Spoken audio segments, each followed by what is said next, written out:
You heroes are so predictable, always believing you have the upper hand, always underestimating your foes, and in our eternal game of cat and mouse, you've always had the luxury of being cats. Now, I'll show you a world where you're nothing but mice.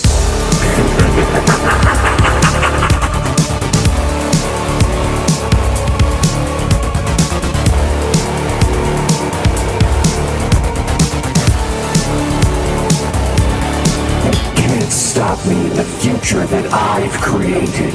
I have access to an army. I've upgraded my body. I have infinite resources at my disposal. Now run, little mice.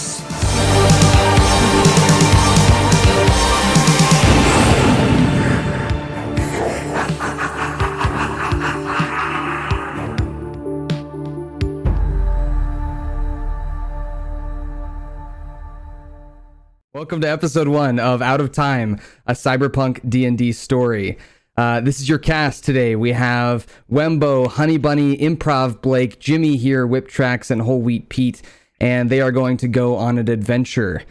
If you haven't already, after today's episode, I would recommend going to the YouTube channel and checking out episode 0, where their characters are first introduced. We will do a brief introduction of everyone's characters again as we get rolling in the story. But they have just arrived at a city called Nel'Toras. And Nel'Toras is this capital city. It's big and vast. It's got large marble buildings and towers. And it's incredibly segregated when it comes to the amount of wealth that people have in the city. And I know that the title of the stream is a cyberpunk D&D story, but we're not quite there yet. There needs to be some prep work done, and so we are in a classic medieval setting. You can see the pictures of the characters rotating through the PowerPoint here on the stream. So those characters are the ones that you're seeing being played, and you can see also the actors above them is the name of their characters. So when you hear me refer to them, I'll refer to them as their character names. You can see the roles right below me, so you can check out what their roles are as they roll them. And we're going to get rolling ourselves on today's story. We're going to have some fun. Mind might be some scuffedness, okay? There might be some scuffedness. It's the first time, so bear with us as we get everything rolling. I hope that everyone's excited, and we are ready. How are you guys doing? You guys ready? My beautiful cast? Yeah. All right. Oh, yeah. Awesome. Perfect. Okay. So, to pick up where we last left off, you guys were just allowed into the city of Nel'Toras by the guards of the city. Now, those guards were pretty picky about who they let in. They, for example, for Whiptrax's character, Nara, the shadow elf, they let her in without asking her almost any questions. And you notice this is a mostly elven city, so the prejudice is there. There's not as much negative prejudice as there is positive prejudice, where they are more accommodating to elves in this area of the world. It doesn't really matter what type of elf. It seems like it's just like a thing in their head, you know, where it's like, they look like me, they're probably pretty trustworthy. Whereas the rest of you guys had a lot of questions being asked. They asked you where you were from. They asked you what you were going to do in the city. And they even pointed you towards where your first job is going to be for a lot of you guys. So a lot of you guys came to the city knowing that you were looking for work of some kind. So, with that being said, welcome to the city of Nel'Toras. As you arrive and walk through the gates, the guards pointed you towards what they called the barracks, which is where they said you could find Captain Ximlock, who would give you your orders if you were looking for a job in the enforcement type thing. And he pointed you towards like straight back in the city. And you notice as you walk in, first of all, you notice you're in a slum. The entrance to the city is, it's pretty gross. Most people in here are dirty, and you can smell a bit of like refuse and like a little bit of a poopy smell. And it's short. Everything here is short. It's tents and, you know, small cabins and things like that. And they're scattered all around the place. and about maybe 1,000 yards away, you can see a large entrance to a large building that looks like a barracks, and there's guards and things walking in and out of it. And then flanking either side of that building is a big staircase that goes up to what looks like a nicer level of the city. So now that you're in here, you're noticing that the city is tiered. It's literally tiered, where the lower level is kind of like a slum area. The second level, as you look up, looks more like kind of like a middle class area. And then as you look up to the peaks, and you can kind of see like a very small area of the city, you notice really nice buildings with big windows, and it looks like it's like the really nice area of the city. So it literally gets better as you go up. It doesn't get really much more on the nose than that. And as you're walking through, some people are kind of giving you eyeballs. They're watching all the crowds of people come through this line. You know, you had hundreds of people in front of you before you came into the city. And as those people come in, they either turn off into the slums to a spot where they think that they belong, or they walk towards the back of the slums where those staircases are to go up to the next tier of the city. So you also notice that the people of the slums keep their distance pretty heavily. They keep their distance from people. They just watch, and they kind of silently judge you guys as you walk through. This is the tier you're looking for, though, because in the middle of this slum, at the very far back, at the base of the mountain, is the barracks that you're looking for. On your left and right, there are an endless wave of tents and small cabins, makeshift trash piles that people are living in, and they are, trash fire slums. Mostly just people living at the simplest that they can. And for the most part, you either are comfortable here or not. There's kind of no in between. This is kind of your place or it isn't. And the people, they seem pretty judgmental of you as you start walking towards the back of the camps where the barracks are, where essentially the guards would be waiting for you to give you your orders on your jobs. You also notice that there's a line of people waiting to get into that barracks, a line of people from the slums that are waiting to get into the barracks to talk to Captain Ximlock, the same person who you are supposed to be talking to. So there could be all kinds of reasons that you're here. You may not go straight for the barracks, but let's talk about it. We'll start with... we'll just go on my screen from left to right. We'll go with Pox. So, Pox, as you enter through the gate, you're following behind Jimmy's character. You did say that you were with him. So you said that you were, like, together. And he is... Ooh. Looks like he's probably heading straight for the barracks, I would think. Jimmy, would you say, since you're heading straight for work? Or where do you think you would head? We'll start with Jimmy, since he's ahead of you. Yeah, I want to go to the barracks. Okay. And so... Pox, where would you head? Would you follow him towards the barracks, or do you think you're going in for a job? Him. Okay, you're I'm walking in like side by side with him, like I'm just nonchalant. I'll wait for him to ask. I'll wait for him to ask why. I'm just like I'll walk side by side, like we're already friends. Yeah. So this guy who stood behind you in line for maybe 30 minutes is now following you side by side, and he's kind of like keeps looking up at you. as he's walking by. He's not small. He's human sized. Okay. So this is Wembo. Wembo's character is like human sized. How tall would you say? Maybe 6 foot? 6 foot, 5'11", probably, if you really wanted to get specific about it. Depends on the hair, depends on the day. My guy's like 6'5" or something, right? Yeah. Your guys is 6'5", between 6'5", 6'7", somewhere in there that you would want. Yeah. So yeah, as he's walking next to, he looks like he's cheesing, and he's kind of just looking up at you. You don't know his name, you don't know who he is, but he's following you. It's obvious. We're walking together. We're just going together. Yeah, I'd say we walked in together, and I figured he was just trying to go where somebody else was going, so he didn't get lost. So I was just like, screw it, let him come with me. I'm not gonna pay no mind. I'm on my own mission right now. Okay. Yeah, where do you? I'm not threatening. Yeah. Okay, fair enough. And Kithrak, where do you keep your claws? Where do you keep those weapons that we made? Do you keep them like on your side, or do you keep them in a pack, or like out of sight, or do you keep them on your wrists? I figured I'd have like a little satchel thing that comes over, like a shoulder strap, and so I'd probably keep them on like 2 sections in the back of the shoulder strap thing. Okay, perfect. On the back. Okay, so are they visible then? Would you say, or are they in the pack? Kind of like a leather protecting case, kind of, so it doesn't scratch my back while I'm walking. Fair enough. Yeah, smart. Okay, so yeah, Pox, you notice that doesn't have much on him, but he does have like a nice looking satchel that kind of gets bigger as it goes to his back, and it looks like it's protecting something. Almost kind of looks like a scroll case, but thicker. And yeah, it looks like protecting something. And it kind of taps on his back as he walks. What's the sound it makes when it taps? Yeah, just like a thump, thump, thump. Like a thunk, or like it's like a okay, so it's dense. All right. Yeah, exactly. Zim, you're leading the pack, and where would you be heading? I'm also heading straight to the barracks. Okay, so you're just kind of walking by everybody, going straight to the barracks.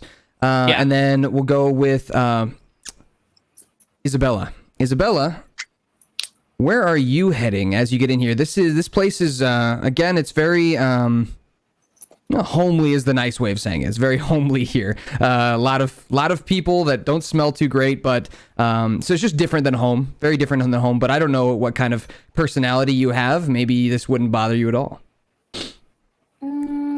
Okay. Well, I look around and I see that it's really dirty, and a lot of people seem to be really, really unhappy and kind of just like staring at me and kind of a really like menacing, they're gonna rob me type of way. So I think I probably look around and roll a perception check. Okay, yeah, go ahead and roll a perception check. Anyone else that would like to roll a perception check can as well.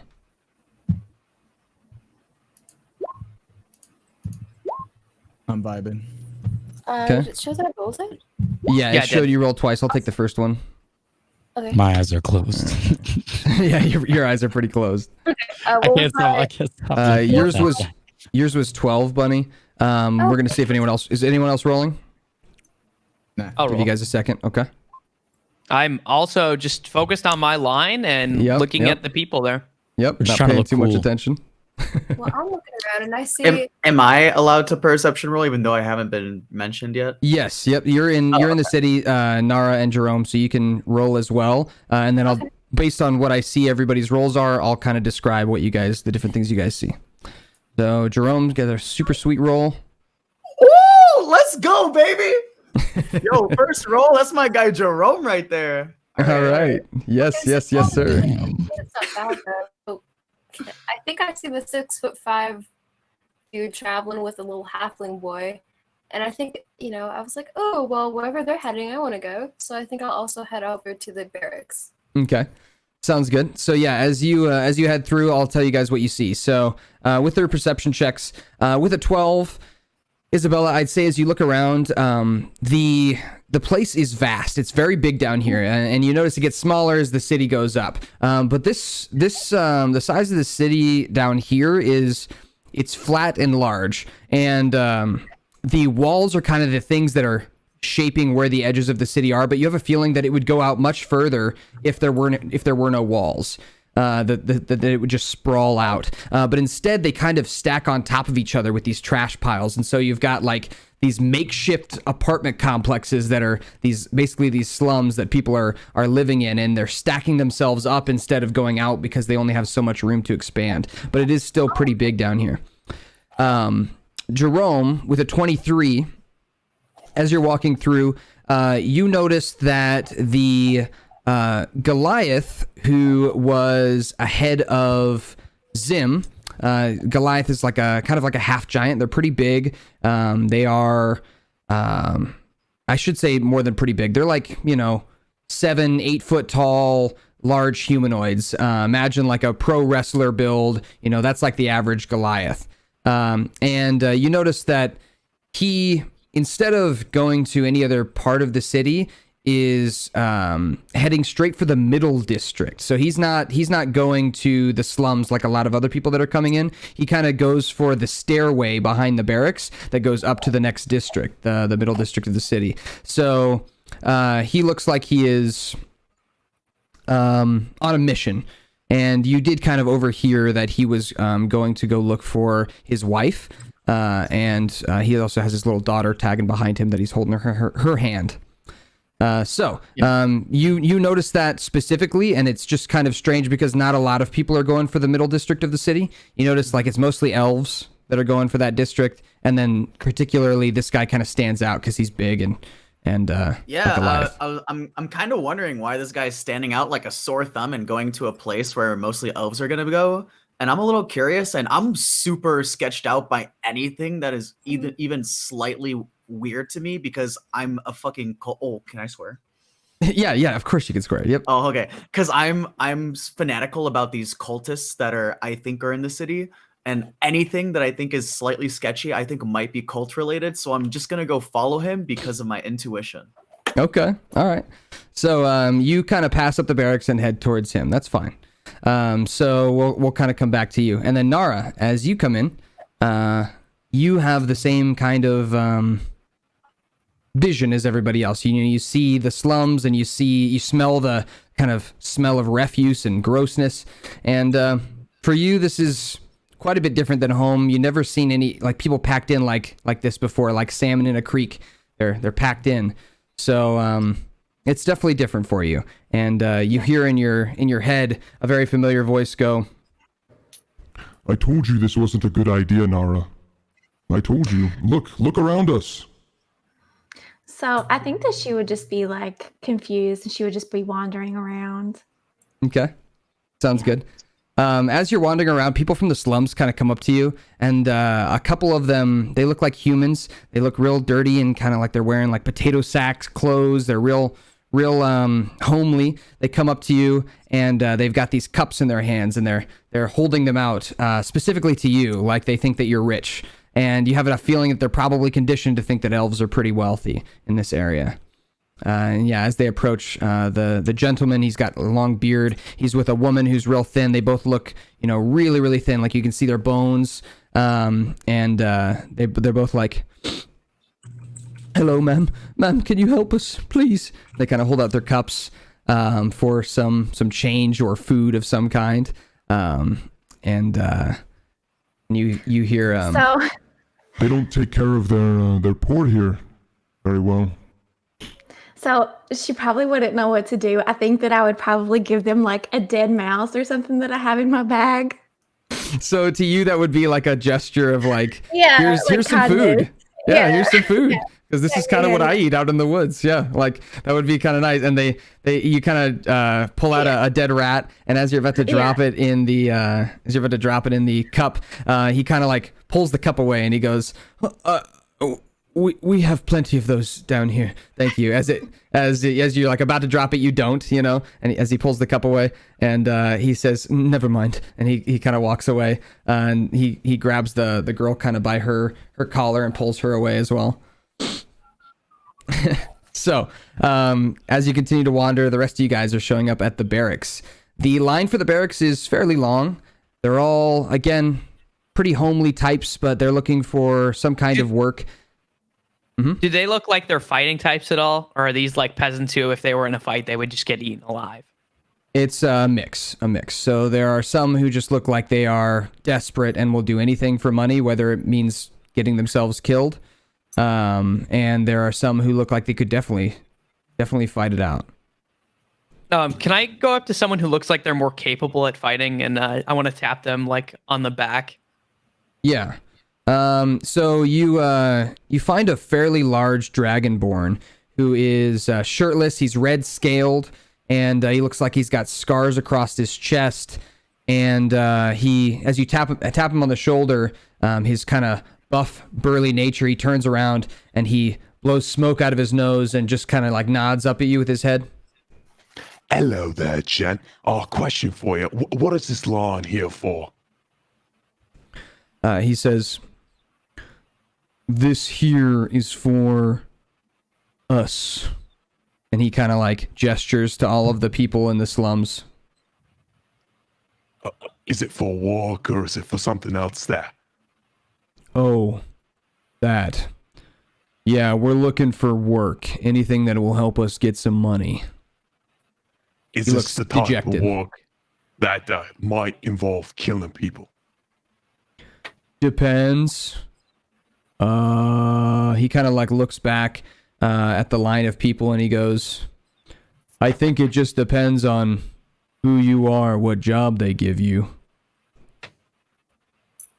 But I noticed you came in. You're not from here. Just go into the front. Ah, thank you very much. I appreciate it. Yeah. And I'm gonna walk ahead and go ahead and forward. He definitely looks dejected. This large dragonborn does not look happy with his spot. And as you walk away, he kind of hawks a smoking loogie onto the ground as you walk away. So you actually see this interaction happen, Kithrak and Pox, as you guys are approaching, as well as Isabella. You guys all see this interaction happen. As you guys were heading towards the back of the line to get in, you kind of overheard this conversation, and you realize that if you're somebody from out of town, you can just kind of skip to the front of the line because it's the people who are from town that need to wait. Oh, okay. So yeah, you can either choose to wait in line for whatever reason, or you can skip to the front with, looks like Zim's character is heading that way. Or Zim is heading that way. Yeah, I'm going to walk to the front. Skip to this fun, baby. Pox, you doing the same? Following your new friend? Yeah, I'm with him. Okay. Nara, you also notice this group of people heading towards the front of the line at the barracks. You are familiar with like the hierarchy of society, so you know about like warriors, you know about like the army and things like that. They have those in Elven culture. They have military and things like that. So you recognize this kind of hierarchy going on here as you look at guards who are holding weapons outside of a large barracks building, and people are coming in with nothing and then leaving with weapons and armor as they go in and out. So a lot of people from the slums are coming in and being supplied with, shoddy, shitty weapons and homely armor, and being told to go to different parts of the city and do different things, whether it's in the slums or the middle district. So yeah, you notice that happening as well, and you can choose to kind of go that direction or not. I would go that direction, yeah. Okay. All right. Yeah, so as you guys all arrive, we'll say you all arrive at the barracks pretty close to the same time. Zim, you walk through the curtains. The guards don't pay you any mind as they are checking people from the slums in one by one. They kind of give you a side glance, but other than that, they just let you walk through. And as you slide the curtains of the barracks apart, inside is another line that kind of winds through this large building inside this cavernous, it's basically a building that's part wood, part stone, and it's built into this, like, the side of this mountain that makes up the city. So it looks like it's been dug out. It's very chilly and damp in here as people are in this kind of snaking line waiting to get to what looks like a counter where somebody is handing them shitty weapons and armor from a large stockpile and giving them orders. And behind that person looks like there is another room, and you're not sure what's in there, but you see shadows of people walking back and forth in there. And every once in a while you see somebody bring out a box full of new weapons or new armor and set it for this person who's at the counter to give to the people of the slums who are signing up for jobs. So you don't see a whole lot of people of importance, but you do see this person at the counter. They are, surprisingly, a kobold. Very short, tiny kobold. Kobolds are, if you guys want to imagine, they are like maybe 3 foot tall, and they are like lizard people. So they're really like tiny dragons, and they have long snouts, kind of like alligators. And this one's particular skin color is like a bright purple, as he is handing people their weapons and armor. And he says, "You're going to be stationed in Southeast Lower District." And he kind of hands them their supplies. And you notice that's probably the person you should talk to as you sneak past the line of people who are all snaking through this building. As you're walking by, people are definitely giving you a side eye. You notice most people who are immigrants to this area of the world aren't coming here. You don't see a lot of people from the line that you stood in here.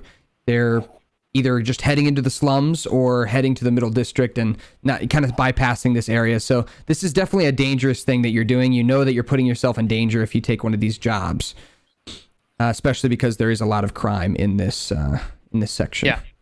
Okay. So what would you like to do? I'm going right up to that person that I need to talk to. Okay. And what do you say? Go right at him.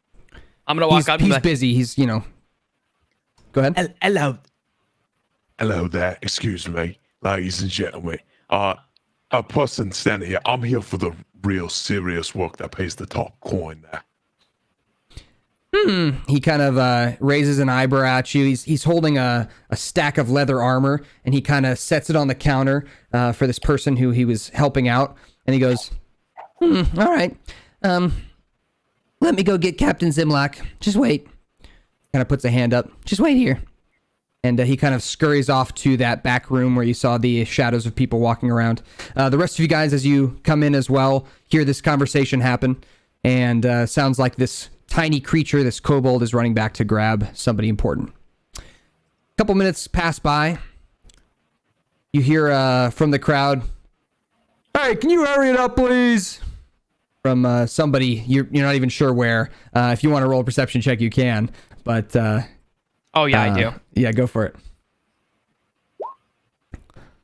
Okay, so yeah, in the smack in the middle of the line, there is a what looks like a young tabaxi. Tabaxi is like a cat person, and he's got kind of matted fur, and looks like he's got an eye patch across one eye, and he's kind of like puffing his shoulders out. He's real thin, but he's trying to look buff, and he goes, "Yeah, can you hurry it up, please? You're taking forever." Listen here, you little shit. You can wait to lose one of your 9 little lives later on, okay? So calm your horses. Go ahead and roll me an intimidation check.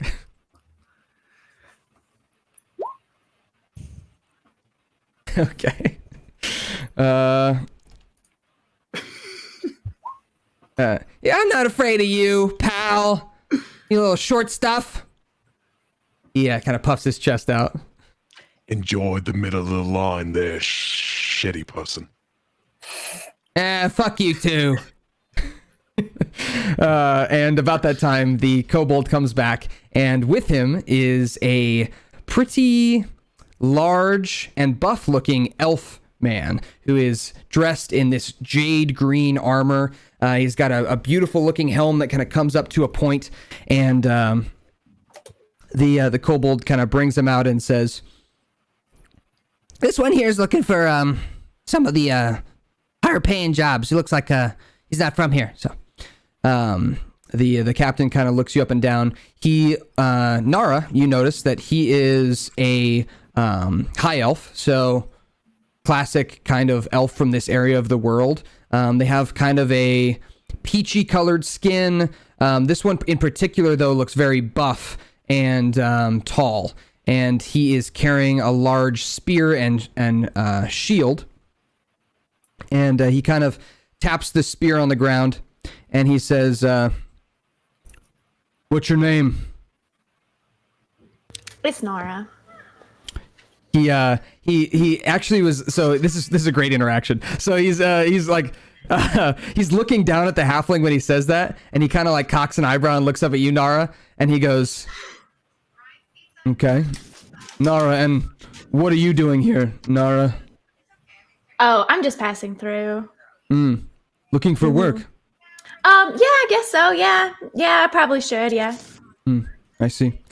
And your beast as well. Hello there, lady. I was here first. You can wait your turn and pipe down for a second there. It's pretty disrespectful. Hold on, I You want to can talk pop to down me a and little my bit. friend. We want work. Name's Zim Morgan. Silence, Zim Morgan. Nara, you and your beast, what is it in particular that you would want to do? Oh, I'm just down for whatever you got. I can do. All right. Let me get back to you. I'll get back to you. Oh, okay, Yeah. sure. Yeah. For now, can I get you anything? Would you like a glass of water? Oh, that would be fantastic. Yeah, thank you. He kind of makes like a noise, and the kobold goes, "Oh yes sir, yes sir," and he kind of runs back into the back and comes back with a kind of mediocre-looking glass of water and hands it to you. "Milady," and he kind of hands it to you. Thanks. Of course. No need to thank me. And he kind of goes back to the people he was helping in line with their jobs. He says, "Zim Morgan, and you three. Yes, I see you back there." And he kind of like peeks past both Pox and Kithrak to address Isabella. He kind of says, "Yes, I see you back there as well." Hi there.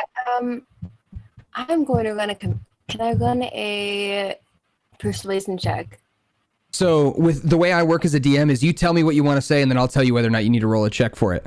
So you just talk to him. Yeah, just talk to him. Oh, sick. Okay. Yeah. Hi. I would like to know what your highest paying job is, and then I would like to take it. You and this Zim character as well, then yes. Well, both of you. We'll come back to you in a moment. So then Pox and Kithrak, you guys are kind of awaiting your addressment, and he says, as he kind of cocks an eyebrow and looks at both of you guys, what are you two here for? Same thing, baby. Yeah, no, work. Yeah, no, I'm trying to, yeah. Big coin. Bitcoin, yes. Big coin, yeah. He kind of looks past you guys at the entrance of the barracks. It doesn't look like, we really haven't had many trustworthy people come and volunteer lately, so we'll have to see if you guys are up to pulling your weight. So I have a list of things that I need done, and I could use some help, and I'll pay you handsomely for it. How does 30 gold pieces sound each? Per job? Per job. Per How many person? jobs total? He unfolds a small parchment scroll from his back satchel. He unfurls it and looks at it. He says, "I have about 6 jobs that I need done, and we have the money to pay you, if that is something you're interested in. They're things that we don't have enough people to send out to take care of these issues. They're all non-issues for us, but we would like to keep favor with the people, so if we could send some people to take care of these, it'd be very, very much helpful. And these are our highest paying jobs. Also, possibly the least dangerous jobs as well." Don't you understand we're professionals, though, right? Professionals of what? Well, of anything. We get things done. We get results. Me and my friends here, I just gesture towards the gang. Me and my crew, I just met. If you need something done, we are the group to get. All right. So we are professionals, and we do run a bit of a professional rate. Me being lumped into this conversation, I kind of just raise one eyebrow, like, what am I getting myself into? And my question also is, if this is such a great job and it's super easy and there's a super low mortality rate, why hasn't anyone else taken it? Well, most people don't come to the city for work. They usually come here as a stop. They'll wait here, usually take care of themselves in a hotel on the Middle District, or they fall in line in the slums if they have nowhere else to go. So people like you are pretty rare, but we've seen an influx of people over the last week. And just today seems like it's been a bit slow, so it's your lucky day. The 5 of you could really use your help. Jerome's not there. I think it's your lucky day because you've got the group to get the jobs you need done. The only issue is the pay. Well, let's see if you can handle one job and we'll talk about pay. Well, hold on, though. Do you see this big cat thing here? Which one are you pointing at? The Nara's cat. That's a lot of, you gotta, the brushes. Yeah, he's pretty big and he can get the job done. Cat litter honestly. alone. Yeah. We need 50 gold per job. Minimum. Let me think about it. No. 30 gold, take it or leave it for the first job, and we can talk about new payments. And how soon do we get paid? As soon as you finish the job and bring me proof. What about 40? He raises his eyebrows and he says, "No, for you 40. For you 40." Persuasion want- check. I want Simp. 50 gold. Go ahead and roll a persuasion check, Isabella, and then tell me what you say for your persuasion check. God damn it. Okay. I think that me and Nara should have 50 each and fuck everyone else in this campaign. Yo. And what was my score? What did I get? Okay. Well, you got a 24. Okay. So, Fuck my cock! uh, Awesome. okay. So, with a 24, he says, is this one with you, Nara? Yes, you can He, get. he points Are to you sure Isabella. we can't do 50 for everyone here? 50 for everyone. Hmm. Plus travel expenses. He looks around. 50 for the first job, and if you don't do it well, I'm knocking you back down to 30. Deal. Does that seem fair, gentlemen? He kind of looks up at you guys. Or looks down at you guys, I guess. Except for Jimmy, who's about the same-ish height. What's my grunt alignment? Approvingly. I don't know. What is your alignment? It can only... The lowest you can be... I think I don't know if I mentioned this or not. I think I mentioned it during character creation. The lowest you could be was chaotic neutral. How many people are in the room? Fuel anyway. Well over 100. How much time in jail is murder? You'd probably get executed. Fair enough. Depending on who you murdered. I nod. Depending on who you murdered. 50's fine. If you I murdered nod. somebody from the slums, you'd probably just spend a night in jail. No, the cop guy, he was really irking me. But I nod. 50 gold. His name's Captain Ximlock. It's spelled Xim Lock. Xim Lock. I'm gonna call him Ximlock.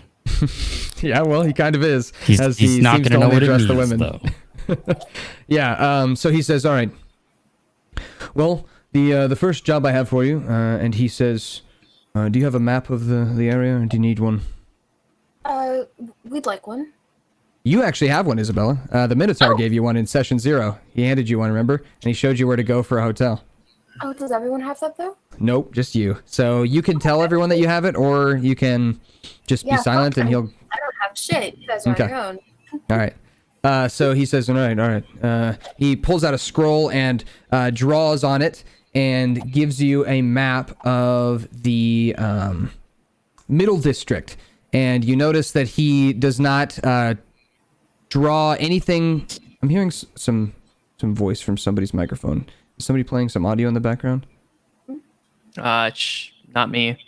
Nope. I think it might be. Is it Jimmy? I'm not sure. Test. Oh no. Maybe is it Bunny? It might be Bunny. Are they watching Bunny, do you TV have- at your house or something? Me? Oh yeah, no. Everyone's stiffed. No, my door closed. I think it might be our voices leaking through. It's possible.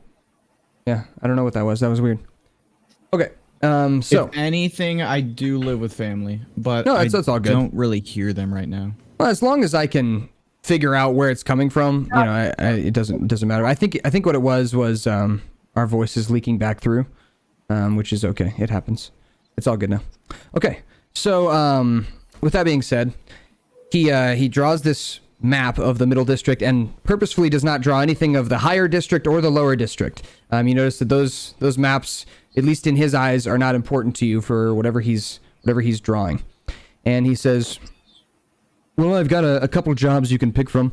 Here are the two things that I have right now that are the most pressing. In the Middle District, one of the magic shops was recently robbed. It's called Craymore's Magic Shop, and we're not sure what they took or how much he lost, but we're looking for the culprits. I would say start with him and ask him what he knows, and he'll lead you in a direction for those people. The other thing is there is a young goblin boy who is squatting in the church, and the church people are complaining, and we really just don't have the people to send and try and escort him out.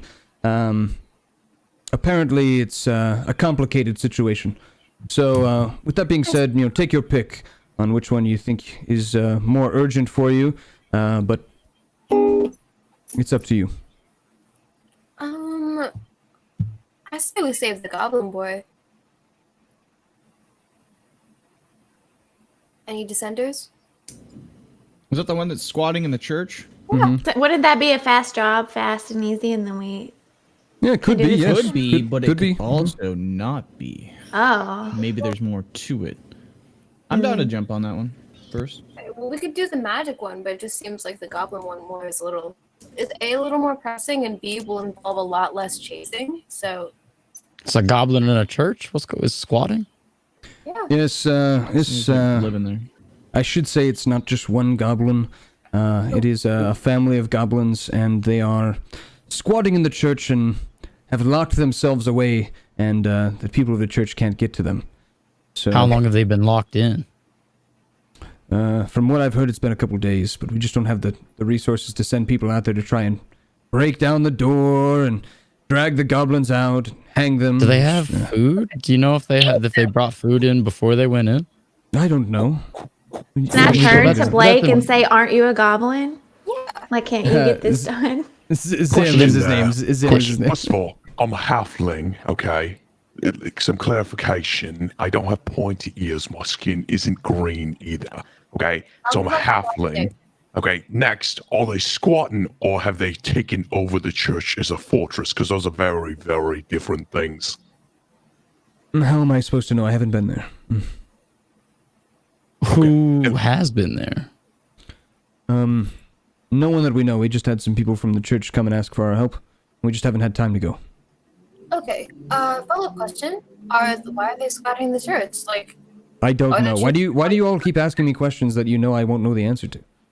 I don't know. I don't know anything about the situation. All I know is that they need help, and here, take this with you. Get it signed by the head of the church, and that will be your proof. Or bring one of them back with you as someone who can vouch for you that you've done the job that you were asked to do. Question there. If for some reason we were to get into a scuffle because they were to attack us first and we were to self-defend ourselves and they were no longer around, would that be an acceptable form of showing that it was cleared out? Sure, yes, and do what you must. Huh? Sounds good. You have my full permission to take care of them in whatever way you need. They're a nuisance and need to be taken care of, so. Okay, any questions? All right, take this with you. What do goblins normally eat around here? Ask him. He would know, right? Don't you know? He's not a goblin. Oh, well. Again. My thought process is just if they've locked themselves in the church, they have to be eating food. So either they brought provisions or they're not really locked into the church.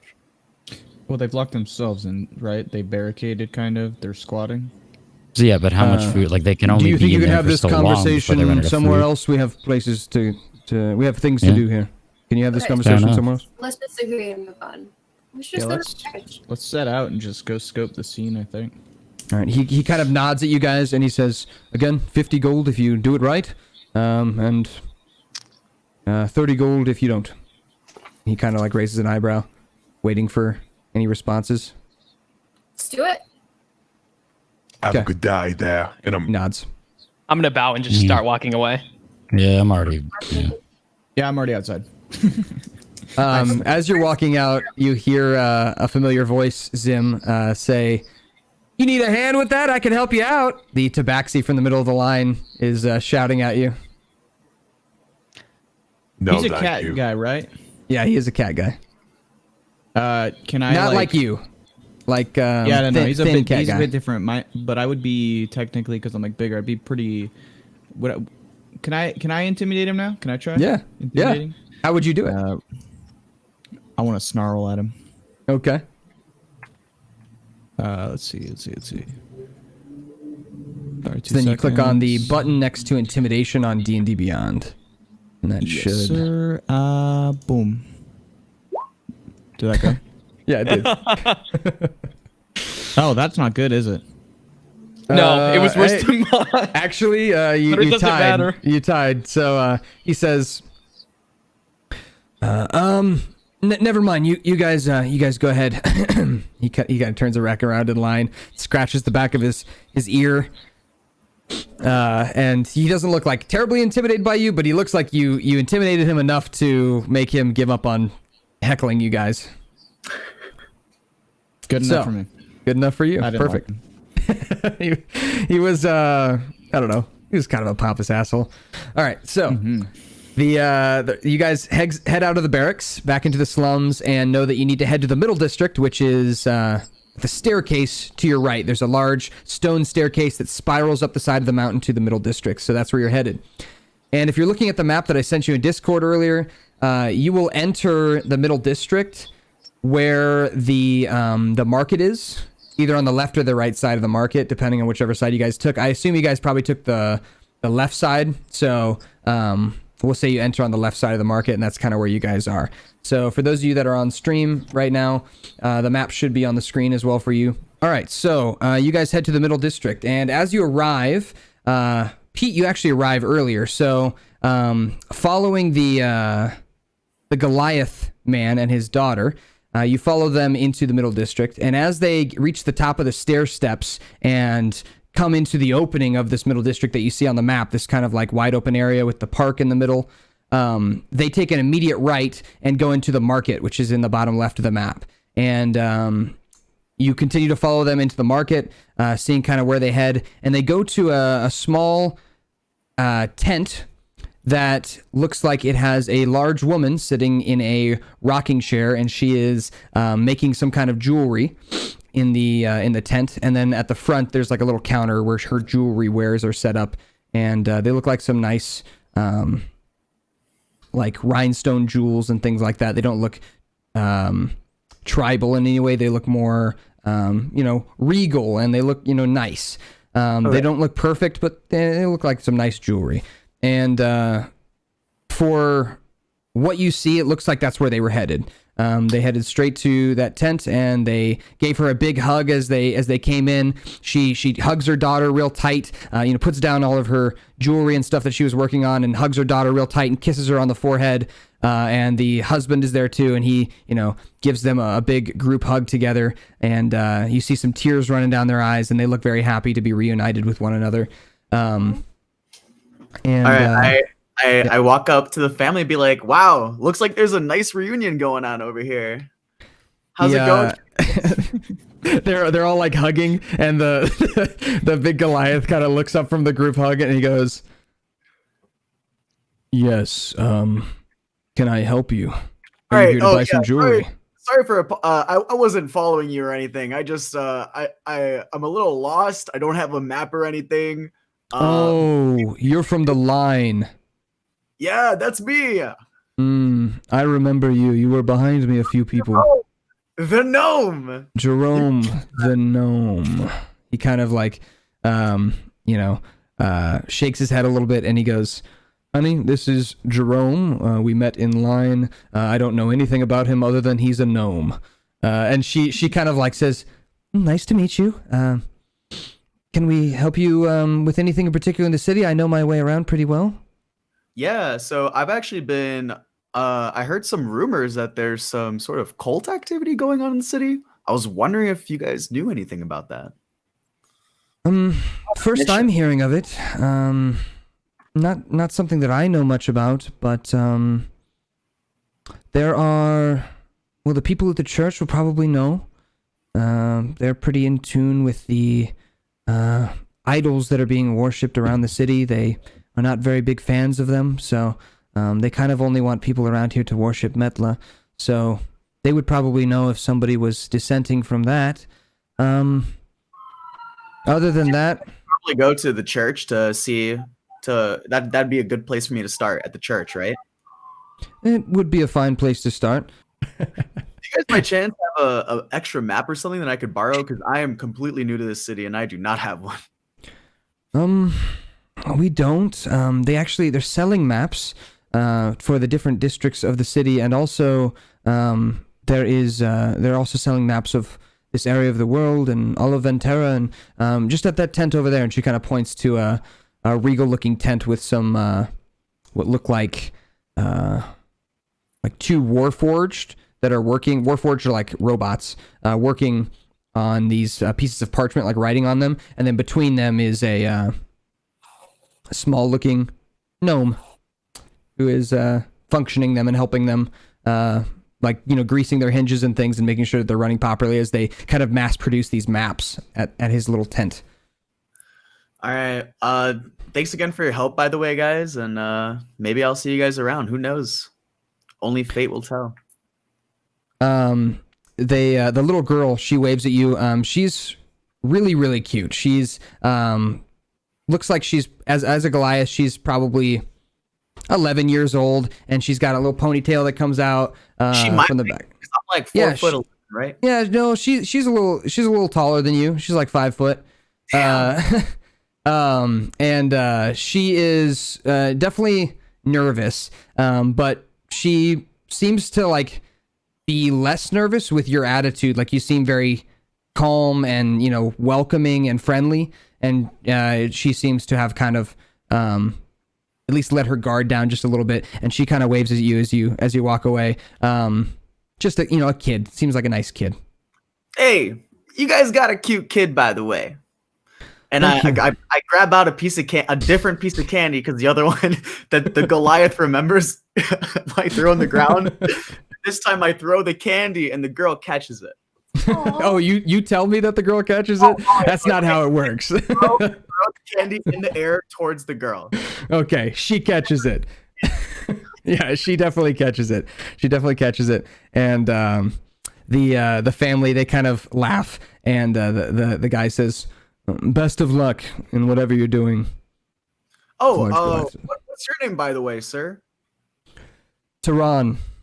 Tiran. Tiran. Don't forget me. I'm Jerome, the gnome. Oh yes. How could I ever forget? Goodbye, Jerome. All right. I go over to the tent. Okay. We'll do this real quick, and then we'll have you guys all meet up at the church. So, with this, as you approach the tent, you hear the sprockets and springing of these robots as they produce these maps. They're writing kind of very quickly and doing these rough sketches. One of them looks like they're currently working on a map that has a title at the top that's written in beautiful cursive.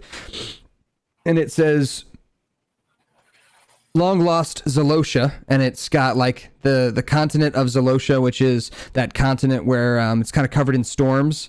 And the robot is drawing the shape of the continent, and then drawing question marks in different spots and like things like that. And then the other robot is working on what looks like a map of this city, and it looks like he's working on a map of the High District, which is the district above you, and it's titled up at the top. And as you approach, the gnome says, "Well, hello. How can I help you?" I just need a map really quick. Just give me a map of the city, please.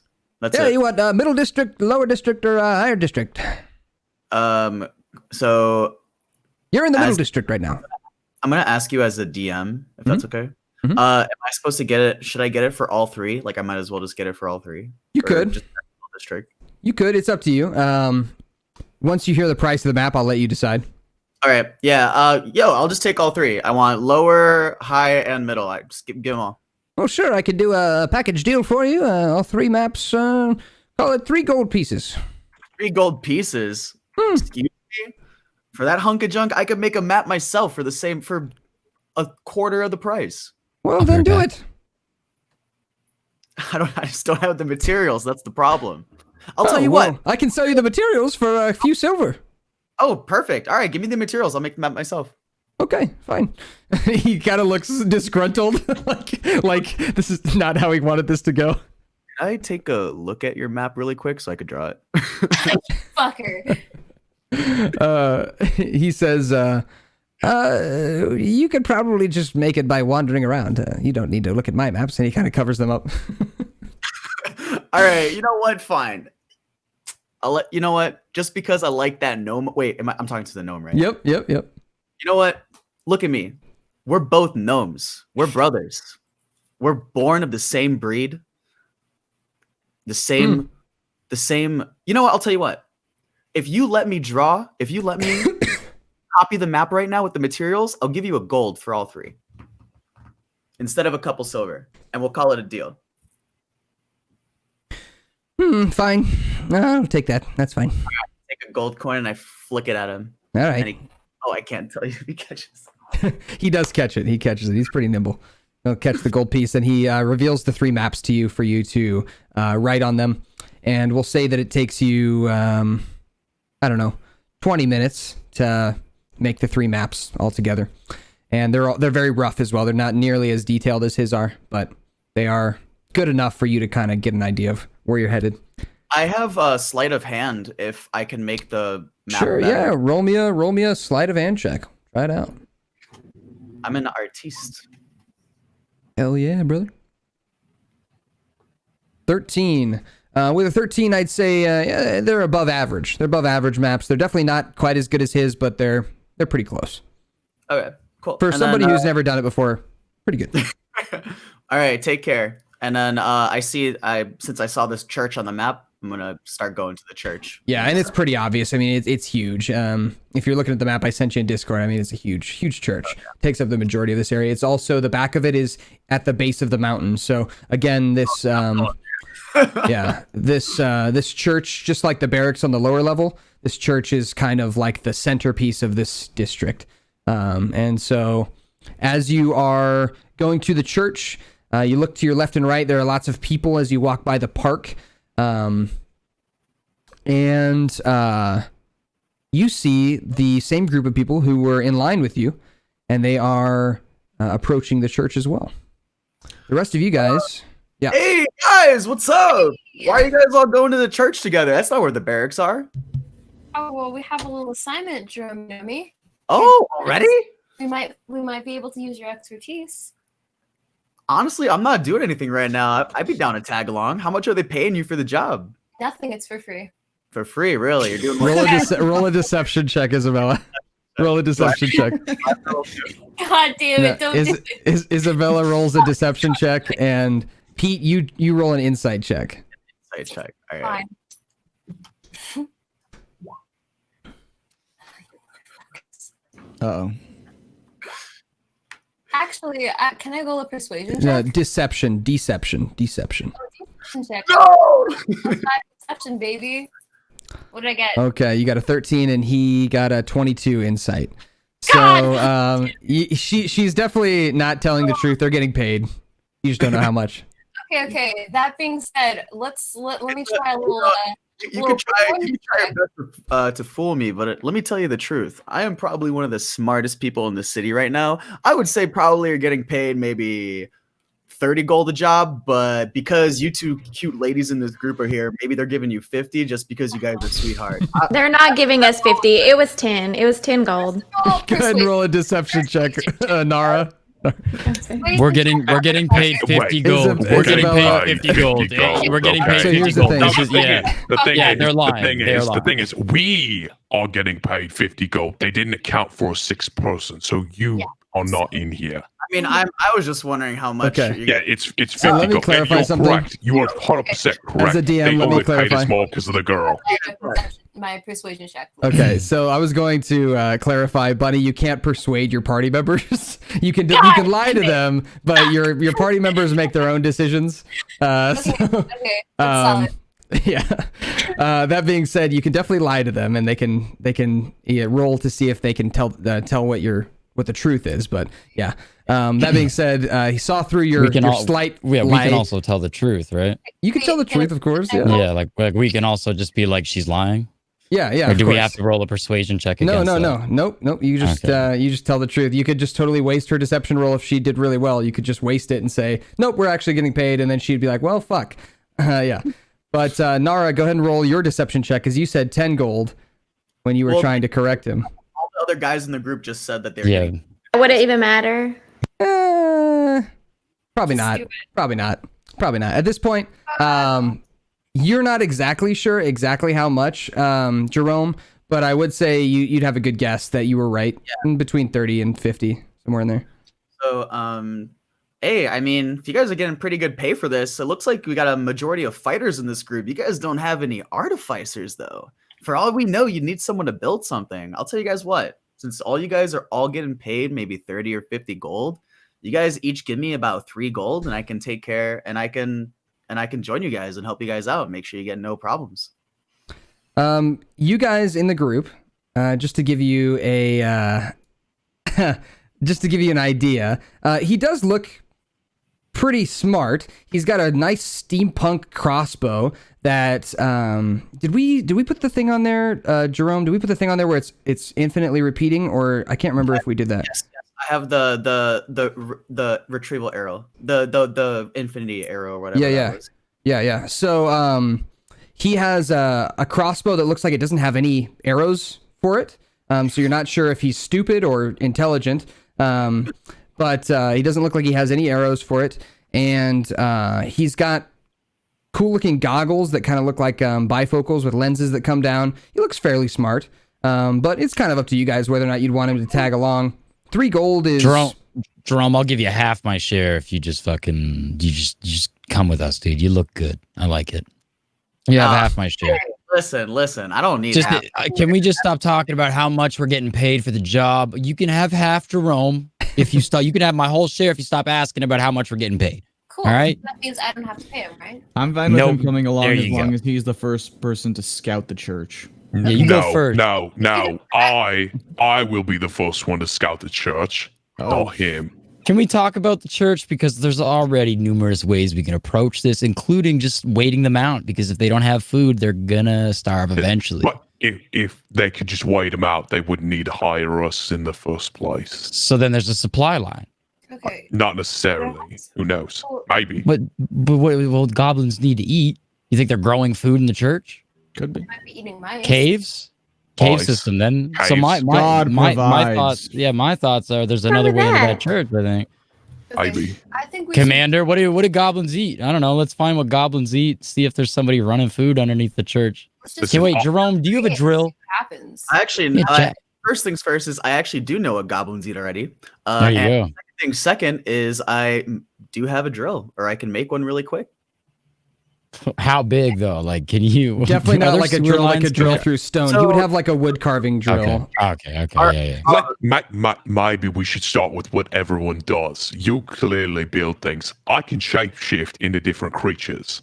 I can also do that. I'm a changeling. But okay, you know, I can shapeshift into like I can shapeshift into her cat. Okay, I can do other races. I can do other races. Yeah, I can do people or humanoids. I can't do Yeah. I'm a warlock, so I have some spells. Other I can races. do, and okay. I also have pretty high deception, and I have a loot. Oh, and I have a disguise kit. So you're good at lying and casting spells. Yeah, check. Okay. And the loot. And, I'm also a psychic, which is pretty cool. Cat lady, what do you do? Oh, me? Sorry, you didn't give me a name. I would have used that. But It's Nara. Sorry. My I apologies. wasn't sure if you were talking about me or the big cat right here. Oh no, I can see that being a misconception. Oh, sorry. I was referring to you. My apologies in Oh advance. yeah. Okay, so I'm just very sneaky. Okay. You know, I can get in and get out pretty quickly. Very nimble. That's what she said. Yeah. Don't forget to mention you have me, Nara. What? Don't forget to mention that you have me. Oh yeah. Well, I mean, they did mention you already, so. Just don't leave me out. You know, I like to be included. Of course. I'm sorry. I didn't mean to. One other thing. If I need to, I can put words in your head, but you can't put words back in mine. That's something I can do. It's helpful for when I'm in other creature forms because I can't normally talk. So you're a great charades partner, huh? Yeah, I will be. Big guy there. I didn't want to assume what you were doing there, but do you do fighty type things like smashing people in? Yes. I see you're a man of many words. I like it. Okay, well, at least we have some idea of what we're going to be doing now. While they're talking, Zim. Maybe we should introduce ourselves too a little bit. While they're introducing themselves, can I do an investigation check on the door really quick? On the door to the church? Yeah. So the church is huge. It's got like 3 big doors on the front of it, and then you have a feeling that it's got doors on the sides as well. And then for that, I mean, then you get to choose kind of what doors you want to investigate. But what particularly are you looking for? I just want to like investigate the doors to see if I could just like get in without having to do too much effort on like the front doors. Okay, yeah, go ahead and roll me an investigation check. I'll be right back. I gotta fix my blood sugar. So investigation check with a 19. I will say, as you go up to the door, the kind of the big main door of the church, and put your hand on it and check it out. Seems like it's already unlocked. People can come and go as they please on to the inside of it. Oh, you guys know this? The church door is unlocked. What? Let's open it. Didn't you guys say that? Didn't you guys say that people trap themselves in here? Allegedly. Open the door. All right, I'm gonna open the door. Let's wait. Oh no, this is some spooky shit. You guys go first, man. I'll go first. I'll go first. We'll wait for Blake and Whip to get back. Keep going. All right. So, while I let you guys go in through the door, do you guys know what goblins eat? Let me tell you. Cock. Goblins love insects. Absolutely love insects. Raw foods, a lot of plants. Some goblins can even eat poison plants, but they really like the bugs. Goblins really like to eat bugs. Poison plants like mushrooms? Yeah, they can go for fungi. I would just like to say I knew goblin that definitely like to eat flesh. You know, goblins do really enjoy raw food as long as it's not processed. I've heard goblins dying of eating cheese. That has happened to goblins before. They die from eating. Okay, guys. Oh wait, So, no, we don't kill the goblins. Maybe they're lactose intolerant. I mean, we don't know if we're going to be killing the goblins or not. I That's made not sure just it was a intolerant, possibility. That's So worse what's than the bad fucking intolerant. stuff from them anyway? It's the house, right? Why don't we just find them another house? Oh, by the way, Blake, I'm gonna say Yeah. this as context because you were slightly gone. Yeah. But I investigated the door. I investigated it, and I saw that the door was just open. So I opened the door, and then I was like, "Hell no, I'm out. You guys go first." Oh, okay. TLDR. What'd you see inside there? I mean, it's dark, or I think it's dark. I didn't describe anything. Yet. Let yeah. me walk up to it. I've got some pretty dark, dank Wait, don't sight. you have dude. goggles? Do they have like cool? I have like, dark vision, 120 feet. night vision goggles. These goggles unfortunately are mainly made for the sunlight because I have relatively sensitive eyes. So, but in your D&D Beyond character that's a sheet, great- you guys should be able to tell whether or not you have dark vision. It should be under features and traits on your D&D Beyond character sheet. I have dark vision, 120 feet. Traits. racial traits. Oh, I do have dark vision. I have dark. Oh, me too. Pog. I don't think they have that. Yeah, I figured. Hey. Cat eyes Kalashtar, I especially, don't should think be able have to it. see fucking far. I can speak Corey though, so that's cool. Oh yeah. Could you describe, Mr. DM? Could you describe what I saw maybe at a quick glance inside the church Yeah. with my dark vision? Yeah. So as you open the door of the church, it makes like a loud like as you swing the door open, and when you peek inside, it's bright inside. It's lit. There are torches lit along the walls. There's pews that people are supposed to sit in for service. And it goes all the way to the back of the church where there is the pulpit where somebody stands and gives like the message. And there are a few people sitting on the pulpit in white robes with these kind of big metal masks on their face that kind of come down into points. And as the door opens, they're in the middle of a conversation, and they stop when the door opens. Yo, what's up, guys? They all kind of look in your direction. You can't tell whether or not they're looking at you because you can't see their eyes behind the metal masks. But what you can tell is that they are kind of facing your direction. And one of them says, "Hello, are you I'm gonna with just the guards?" like run back. Oh, I'm gonna just run back, and I'm gonna let other people go in front of me. I'm gonna just like take a step back and let everyone else do their thing. Jerome. I'll step up. I'll step Yeah, up. you too. guys hear the echo. It's oh, hold on, I think I got this. Reverb. I'm kind of just like, Hello, are you- I have no idea what to do. Are you with the guards? What? Hello there, gents. I wouldn't say we're with the gods, but we might be doing a job for the gods. We wanted to find out why you were inside the church and whether or not you were supposed to be here or not supposed to be here, or if there was a way for us to convince you in a very peaceful manner not to be in the church anymore. You're here for the goblins.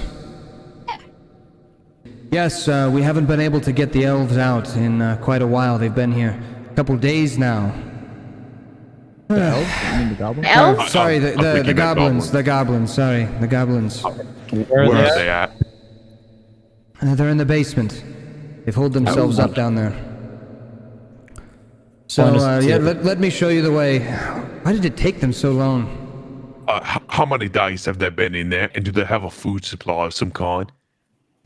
He approaches you guys so that he stops like yelling across the church. The two that were with him are still on the pulpit, sitting in their chairs. And they begin whispering back and forth.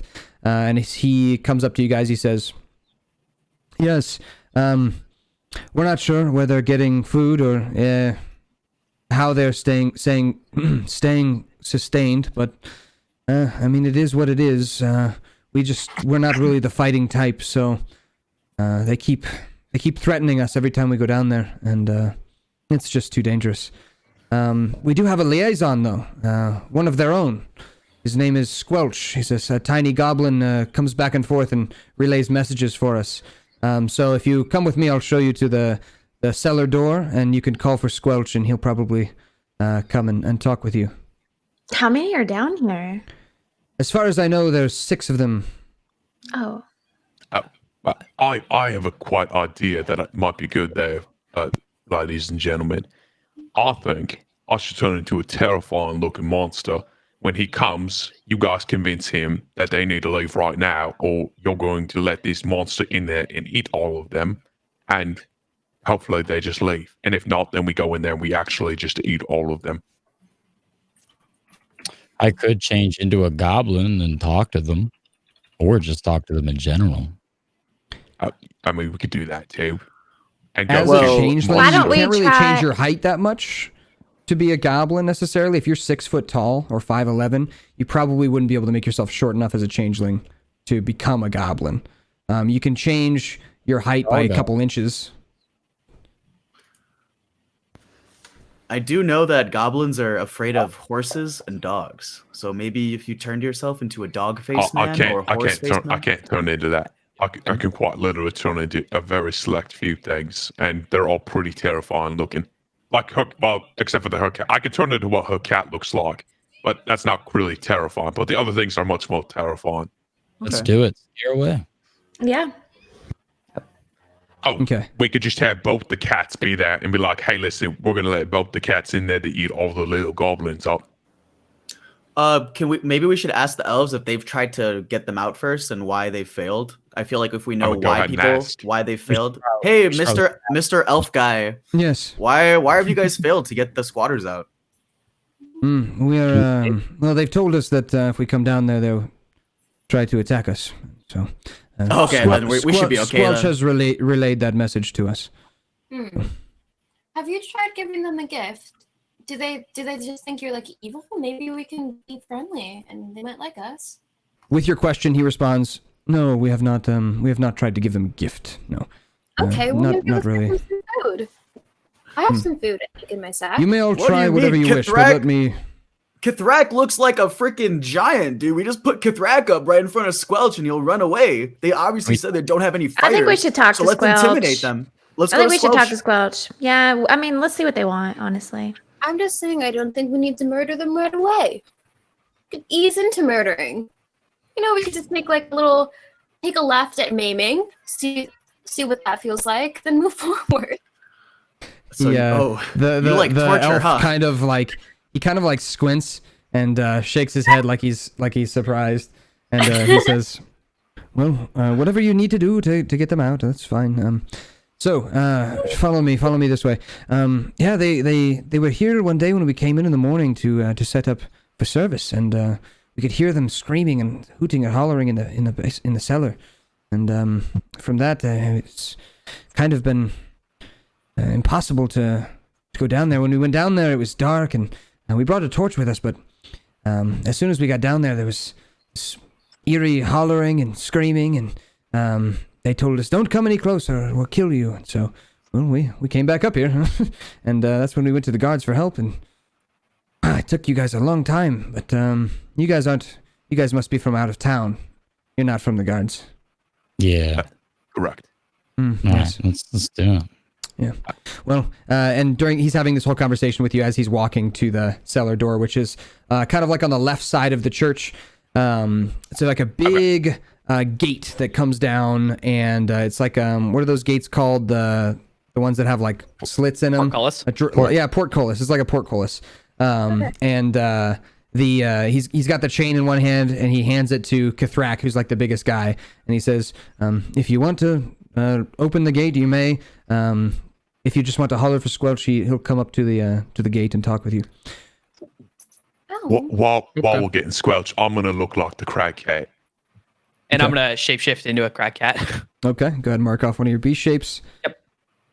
For those of you guys that are just arriving and maybe you know D&D quite a bit, you may know that Cragcat is not normally something that a druid can shapeshift into, but Zim or Blake is playing a character that is a homebrewed class of mine, where they can shapeshift into monstrosities. Same with Whiptrax. She's not playing a shapeshifting class, though. She's playing like a monster taming class where she can tame different aberrations and monstrosities and things like that. So, with so that the being cool said, thing is, when I turn into the creatures, I do get their languages if they do have forms of communication. Mm-hmm. And I'm going to look at the other crag cat, like, hello there, Jet. This is really weird. He says as he looks at you. I figured it might be quite a little bit weird. I just want you to know that if you ever want to have another conversation with a person, we can communicate here and there. I'd like to include you in the party and let you know that you're going to be at least welcome. I don't trust you. That's okay. We can work on the trust part. and I'm gonna lay down like a cat. Nara, he looks up at you and he says, well, I just had a conversation with that person. Yeah, he's pretty strange, huh? Yes, I'm surprised you're not all terrified. Look at him. Oh, why would I be terrified? What do you mean? Well, not you particularly, but look at the rest of them. They should all be shaking in their boots. Well, I think they're used to looking at you. Yeah, of course you are. Yeah. You know, I think, you know. Thanks for trying to flatter me, Nara. Of course. Yeah, the rest of you guys, you watch as this tiny halfling morphs as his bones elongate, like his arms elongate, and you hear this cracking and popping noise as this fur comes out of his back. And what color are you? Are you like a bright white one? Yeah, I'm like a bright white crag cat. Okay. So this like fur comes out of his back, this bright white fur, and he goes on all fours. You hear this bending and cracking as his body elongates and his back arches up like a cat, and his teeth grow, and his mouth almost starts bleeding from the amount of growth that's happening, and he changes and morphs and eventually becomes this mirror image of Nara's cat Solus, like the opposite of him, so made of like pure like light and almost like a snowy fur color. So, and he definitely looks scary as fuck. Huge. Looks actually kind of the same-ish fur color as Kithrak as well. Damn. I'm glad you're on my team. Yeah, it was a terrifying transformation, and the worst part about it was the sounds, like the as he's like bending and breaking. I'm just staring in awe, like, wow. Yeah. So are you guys calling for Squelch, or what is your plan? Yeah. Should we open the gate? Should we open the gate first? Do we want to? Can we open it from the inside? Busy. Sorry. Commander, can it be opened from the inside? Can the gate be we're opened from allowed. the inside? We're allowed Yes. to open the gate. Yeah. Somebody could. There is a chain on the inside. Yes. Okay, so like if we open it, go back through and close it, we can get back out. Yep. Right. I think And we should it looks go in light and enough where you could probably just lift it too. Kithrak and a few other of you guys, if you guys just lift on it, you could probably lift it, even if it broke or something. So before we go in, guys, do you guys want to just go right in, or do you guys want to call for Squelch? What do you guys all think? I want to go in. But call for Squelch, but on the other side of the gate. So I have a cool thing where I can telepathically talk to anyone who's within 30 feet of me. So I'm gonna throw inside of your head, Wembo. I think we should call for Squelch to try to do it semi-peacefully if possible. Fair enough. No one else heard that but you. Yeah. You know what? Let's just call for him. Leave the gate. Okay. So who's calling for him? Who's got the boomiest voice? I guess I will. All right. So Kathrak, you holler out Squelch's name, or what do you holler? Do you say Squelch, or do you say Goblins, or what do you say? I think I'd say something pretty standard, like, "Yo, Goblins, show yourselves, or else we're coming in to evict you forcefully." Okay. Go ahead and roll me a intimidation check. Ooh. Okay. So as you holler this down, it echoes down into the chambers below the church, and you hear the sound of the bell. It actually just struck 2:00 p.m. So you hear a boom, boom. Extra ominous. And you hear a rustling coming from up the steps, an echoing rustling, like a and you hear, "Oh, I'm coming! Just hold on, just a second. I'm coming." And you hear that kind of echo its way up. A few seconds pass by, 30 seconds pass by, and eventually you see a torchlight coming up, and you think to yourself, I mean, a torch, it's kind of nice. They are, whoever this is being kind of considerate, seeing as you wouldn't normally be able to see them in the dark, but they're carrying a torch so you can see them. And they definitely sound scared as you hear his as he's coming up the steps. And this 2.5 foot tall, actually more like 2 foot tall, real tiny, 2 foot tall goblin with like cyan blue skin. So his skin is not green, not yellow, not red. It's like a cyan blue color. Runs up the steps and he's carrying a torch.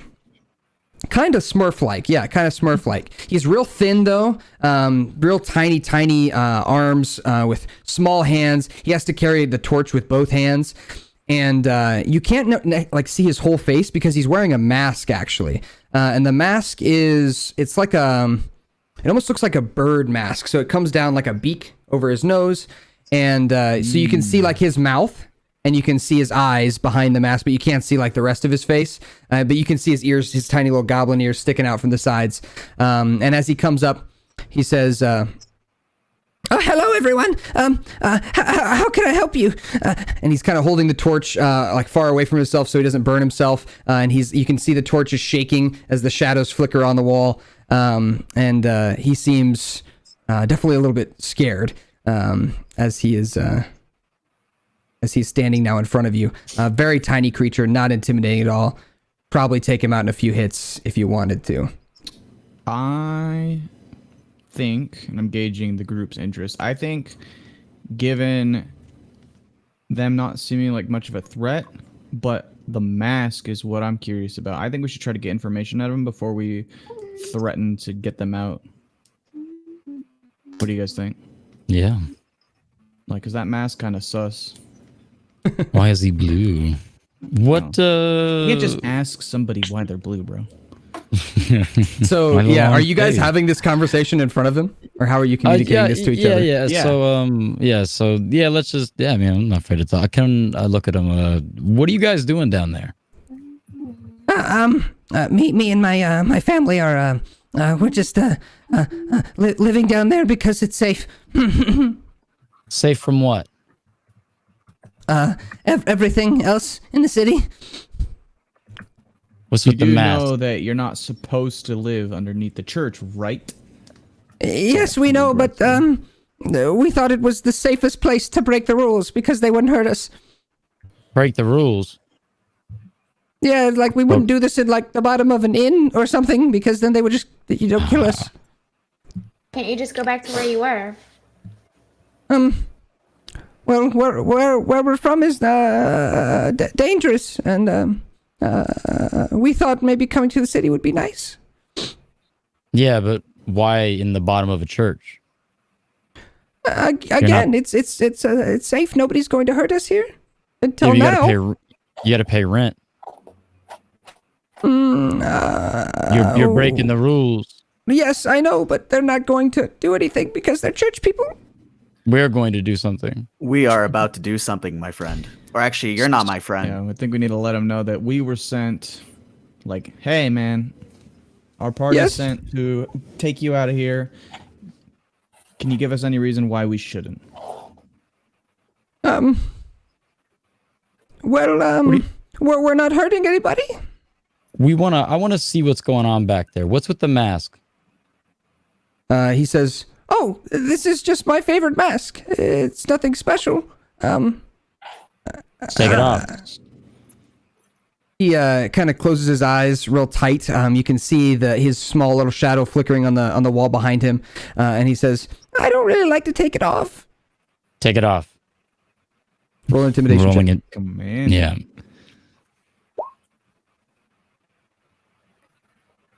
Now. Okay. I doubt that he's gonna roll very well.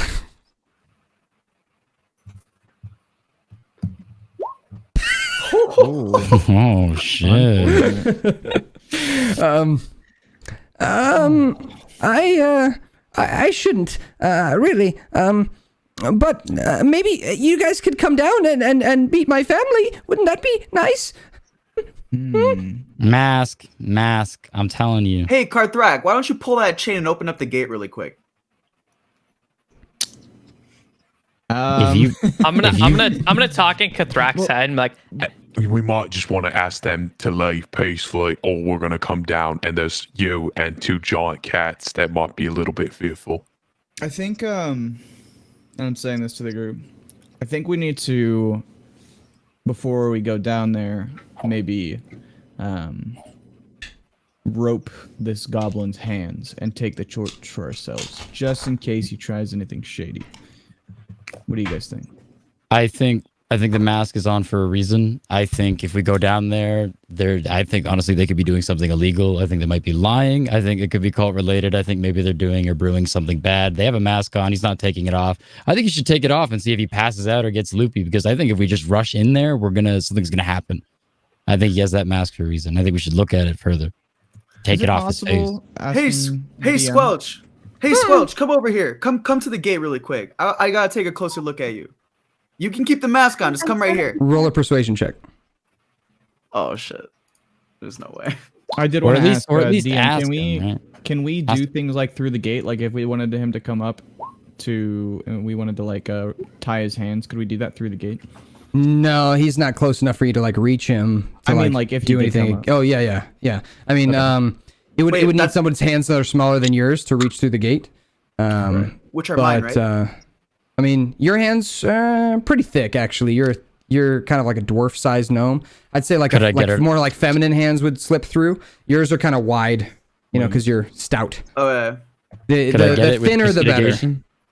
So Pox's hands might be able to. Prestidigitation would not grab. Okay. Well, I asked. So yeah, I'm asking, he approaches warily towards the door. But he stays out of distance from your hand, like from somebody reaching through, and he says, yes. But he does approach, like, closer. Can I like do some insight on like what I see about the mask, if there's anything that's off guard? Roll me a perception check. Yeah. It does not look high tech. Yeah, okay. It does not look high tech. Everyone can roll me a perception check. Maybe I see something like underneath it, or maybe I see something like that stands out on him. I'm not sure. Anyone else wants to roll a perception? They can. I sneezed, I guess.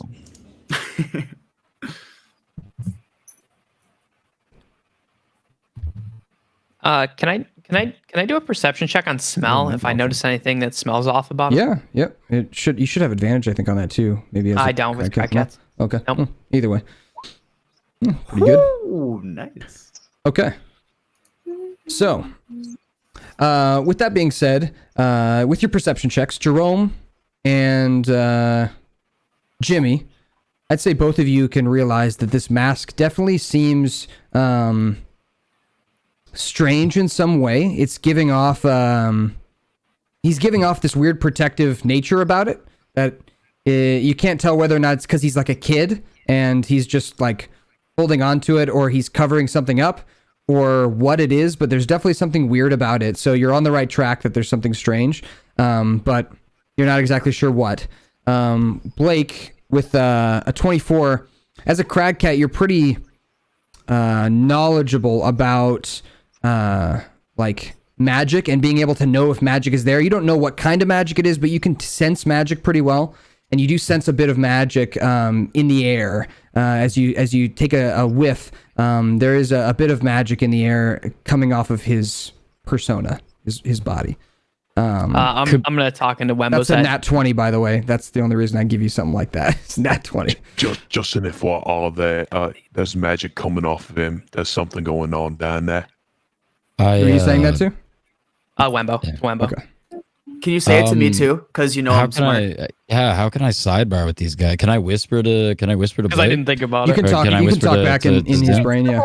Yeah. Oh, you can't. It's one way. Just an FYI, it's Yeah, one okay. way. Oh, it's only one way. Yeah, it's one way. The very Oh. very specifically. Can okay. can I bend down to pet Zim? But I'm really just like trying to turn around so I can whisper something or say something to him without being overheard. Sure. Yeah. Go ahead and roll a stealth check. And then Nara, Isabella, is there anything in particular that you guys are wanting to do in this particular situation? Right. Don't know. Very. I'm just a little bit sketched out. Yeah. The little goblin's a bit creepy. He seems He's like a stupid little manipulative little fuck. I don't know how I feel Maybe. about him. maybe. All right. So yeah, you're able to have a conversation with Zim without the goblin overhearing. It's either a gas mask and they're brewing chemicals or something they shouldn't be, or I think it's changing his appearance. I don't know. Maybe we should ask the smart one who said that he was really smart. That might not be a goblin.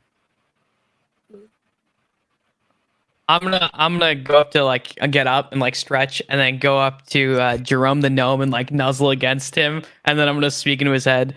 Nice. There's some magic, some calm. I didn't think about this first, but you're probably the one. There's something weird about going on down there that I smell magic. Wow. Thanks for telling me. That's good to know. You just say that out loud. No other sounds. You just say that. I look at Jerome and I'm like, Because I'm speaking telepathically to him. Like you look like you're just talking to yourself.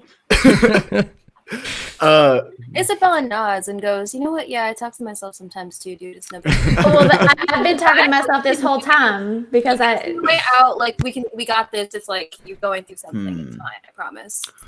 All right, Squelch. so- We're here for Squelch, you. we're gonna be 100% honest with you. Okay. Your family needs to leave. Mhm. Your group is going to get evicted.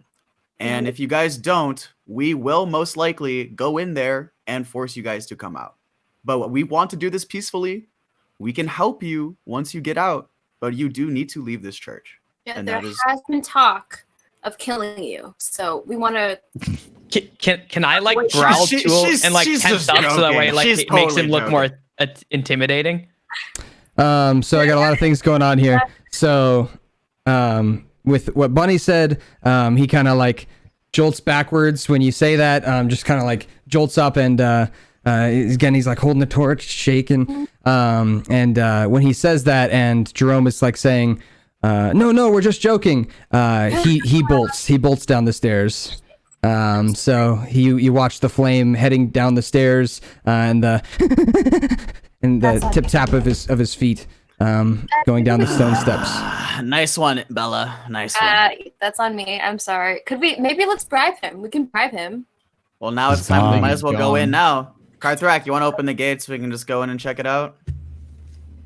Might as well.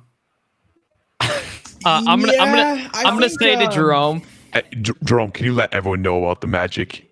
Me just talking. No one can hear what I say other than you when I'm talking to you like this. Oh, by the way, for all you guys that didn't know this, there was some magic actually coming off of that mask. So there is something going on in there rather than just squatting. I came here to actually research cult activity myself. I think something might be related to this. Can one of us just like sneak down there or no and just like look? You can try. I wanted to look at the mask. I think it's best if we stay together. And we did look at the mask. I think there's some cult. There was. Oh man, why we're going in blind? Like this is just like, and this is a lot. I have a question. I have a question. Can we quick load? Come on, man.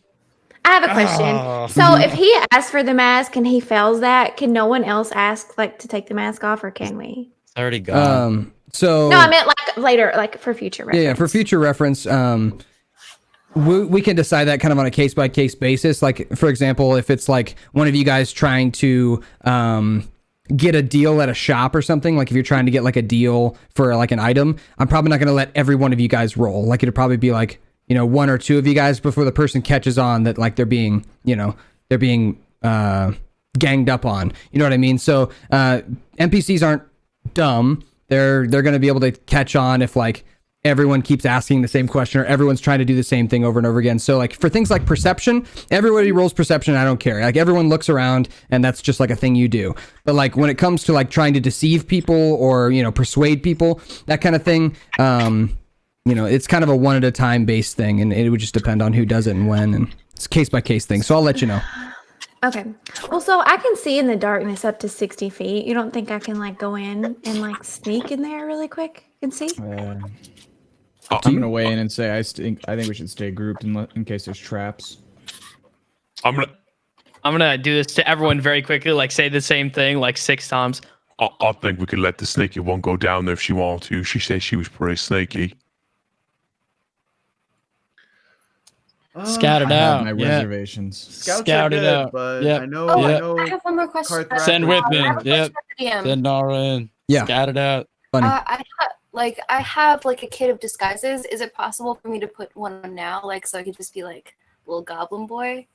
So a disguise kit will not change your height. Like you are, you're like 5'3" or something like that. That'd be like the tallest goblin I've ever seen. A disguise kit doesn't change your height or your weight. It only changes your skin color, your makeup, and your clothes. That's it. So you could probably pass as an elf. You could probably pass as a human. You could probably pass as like a young Goliath, maybe, if you needed to. Things like that. Okay. It's got, a bald cap that you can put on. It's got wigs, that kind of thing. So okay, just double checking. As Jerome, I hear that Nara wanted to go sneak on her own, and I'm not a risk taker. And the fact that, I know this party just recently formed, so I'm not too attached to anyone. So if like shit did happen to her, I probably wouldn't be affected as much because it's like my first time still meeting Nara. Mm-hmm. And if she wants to like throw herself under the bus if something does happen, I'm like, Nara, if you want to go sneak down over there, go ahead, feel free. If you want to, it's up to you. All right. I mean, how does everyone else feel? Like, should I? Seems like people were pretty into it. Hey, let's go. Everyone but Kathrak. Kathrak seemed not so into it. Not very happy about it. But I mean, you why? guys, that's where you talk it out, right? So you talk as your characters. So, like, what are your reservations? I think we need to get down here. We've got to finish this job. I mean, it seems like the majority of the people agree with you, and you want to do it yourself. I mean, it's the only way, right? I mean, we're not going to go down there. Like, wow, I think might be fun. Yeah, but I thought we wanted to do this peacefully. I mean, if you don't want to do it peacefully, that's fine. I just thought we did. I think it still might be good because they could have a trap, and if you can see the trap before we go down and just blaze our way in, that would probably be beneficial. Or if there's like some gas or crazy magical chemicals in the air that a mask that's magic might be protecting a goblin from. I don't know. Mm-hmm. So if I don't come back in like 15 minutes, it's 30 minutes. 30. It's not Okay. that long of a staircase, we're gonna go get some lunch. Am I able to just go with her? Am I sneaky? Or am I too big to be sneaky? You're like look at your I'm a look at your cat. stealth score. Look What at is your your stealth cat score. dude. What is your stealth? What's your Cats stealth? are He's not a quiet. cat. He's a fucking lion. Well, You're a same Leonin, shit, dude. No, Lions hunt so quietly. Are you kidding me? I play Not male MTG. What? There's no stealthy Leonins. I is believe it's there? the I female don't lions know. that hunt. I'm asking. They're I'm all just pretty letting you big and they know. buff each other up. I don't know, man. It's your Leonin. stealth roll. It's your stealth roll. So There, what is your plus for stealth? Let's find out. +2. You're average. You're above average. You're above average. You're not bad, but Well, what's hers? you're If I not going gonna to be great. hers, I'd opt. What is yours, in to go Nara? With her. What is your plus next to stealth? 5. +5. Ooh, damn. So she can, if she makes a bunch of checks and you don't, you could give you both away and put you both in more danger than if she goes alone. And So that's the pros But and you- cons, right? You could back her up, but you could also be putting her in danger I'll leave it up to her. if you mess up. Just go alone. Okay. I don't want anyone else in trouble, you know? Okay. So, I'll take one for Kithrak, the do you raise team. the gate then? You raise the Yeah, port keep your closed eyes for? open. Hey, Nara, do you want your cat to stay here with us, or are you bringing your cat with Oh, yeah, I'll just go alone. It's fine. You better be safe. I raised the gate Oh, then. yeah, for sure. Okay. she'll be fine. All right. So, you go ahead and head down these stairs. You have dark vision, so you can see. Remember, with dark vision, this goes for everybody who has dark vision. Remember that it is colorless. You don't get to see colors with dark vision. So you get to see, but you don't get to see colors. So it's kind of like night vision, where it would be all green, but for you, it's like black and white. Okay. So remember that. As you head down, you can actually still see the flickering of the torchlight from Squelch, and you can still hear his footsteps running down the stairs. It's a pretty long staircase that goes down to the cellar area. So as you head down that way, go ahead and roll me your stealth check. Okay, so And I'm going to give you advantage on this stealth check, which means you roll twice and take the higher number. So that's what advantage is. So, okay, so I'm rolling, but it's not like doing it in the thing. I don't know why, but it just said I got 15 the first time. Okay.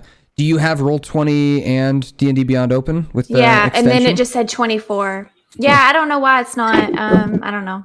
Okay, that's fine for now. We'll figure it out some other time. So it's 24. 24 is pretty good. And the reason that I'm giving you advantage is because Squelch is making a lot of noise going down the stairs. So neither he nor anyone else who might be here would be able to hear over it very well. So you are stealthing pretty well. The 24. Okay. All right. So as you head down the steps, you can hear Squelch's and you finally hear him reach the bottom, the landing of these steps, and you hear his footsteps running off into the distance, echoing with a pitter-patter. There's a little bit of moisture of a sound, like of moisture as well, a little bit of dripping going on in here. And as you reach the base of the stairs, you come to a stone hallway with no torches lit, but at the very end of it looks like it opens up into a large stone room of some kind. And you can hear voices and like a little bit of clanging going on down there, like a like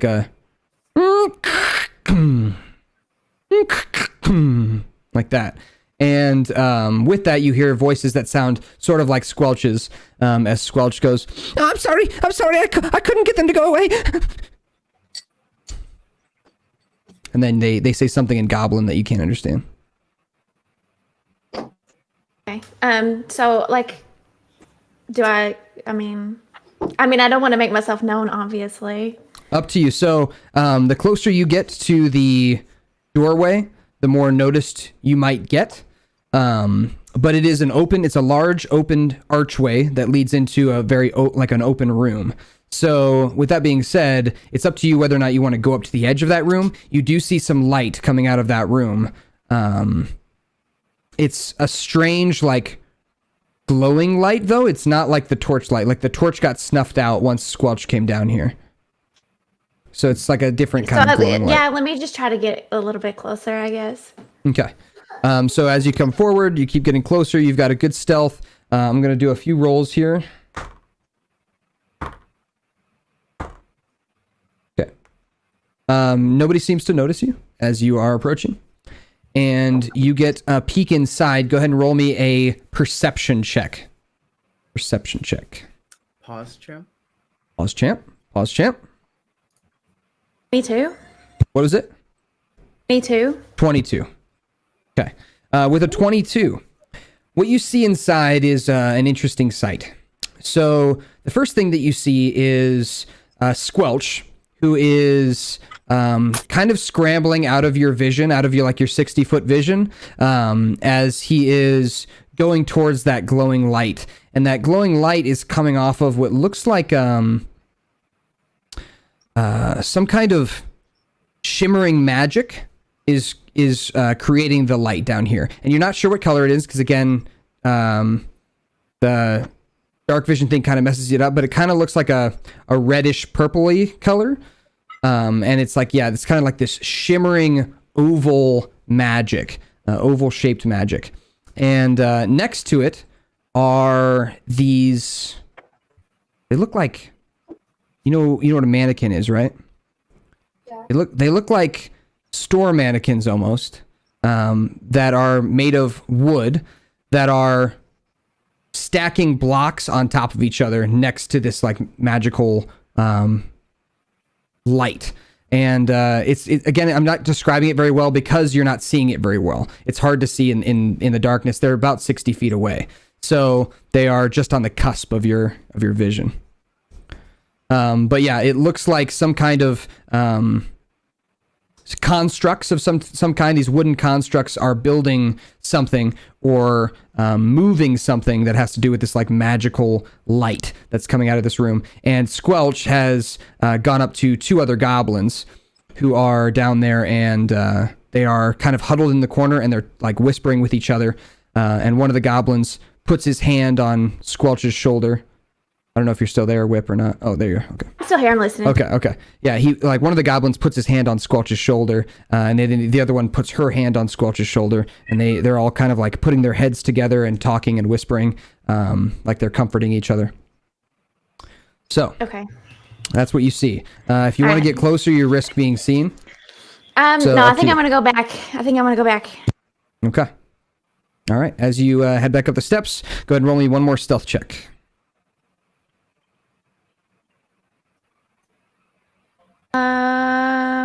14. Okay.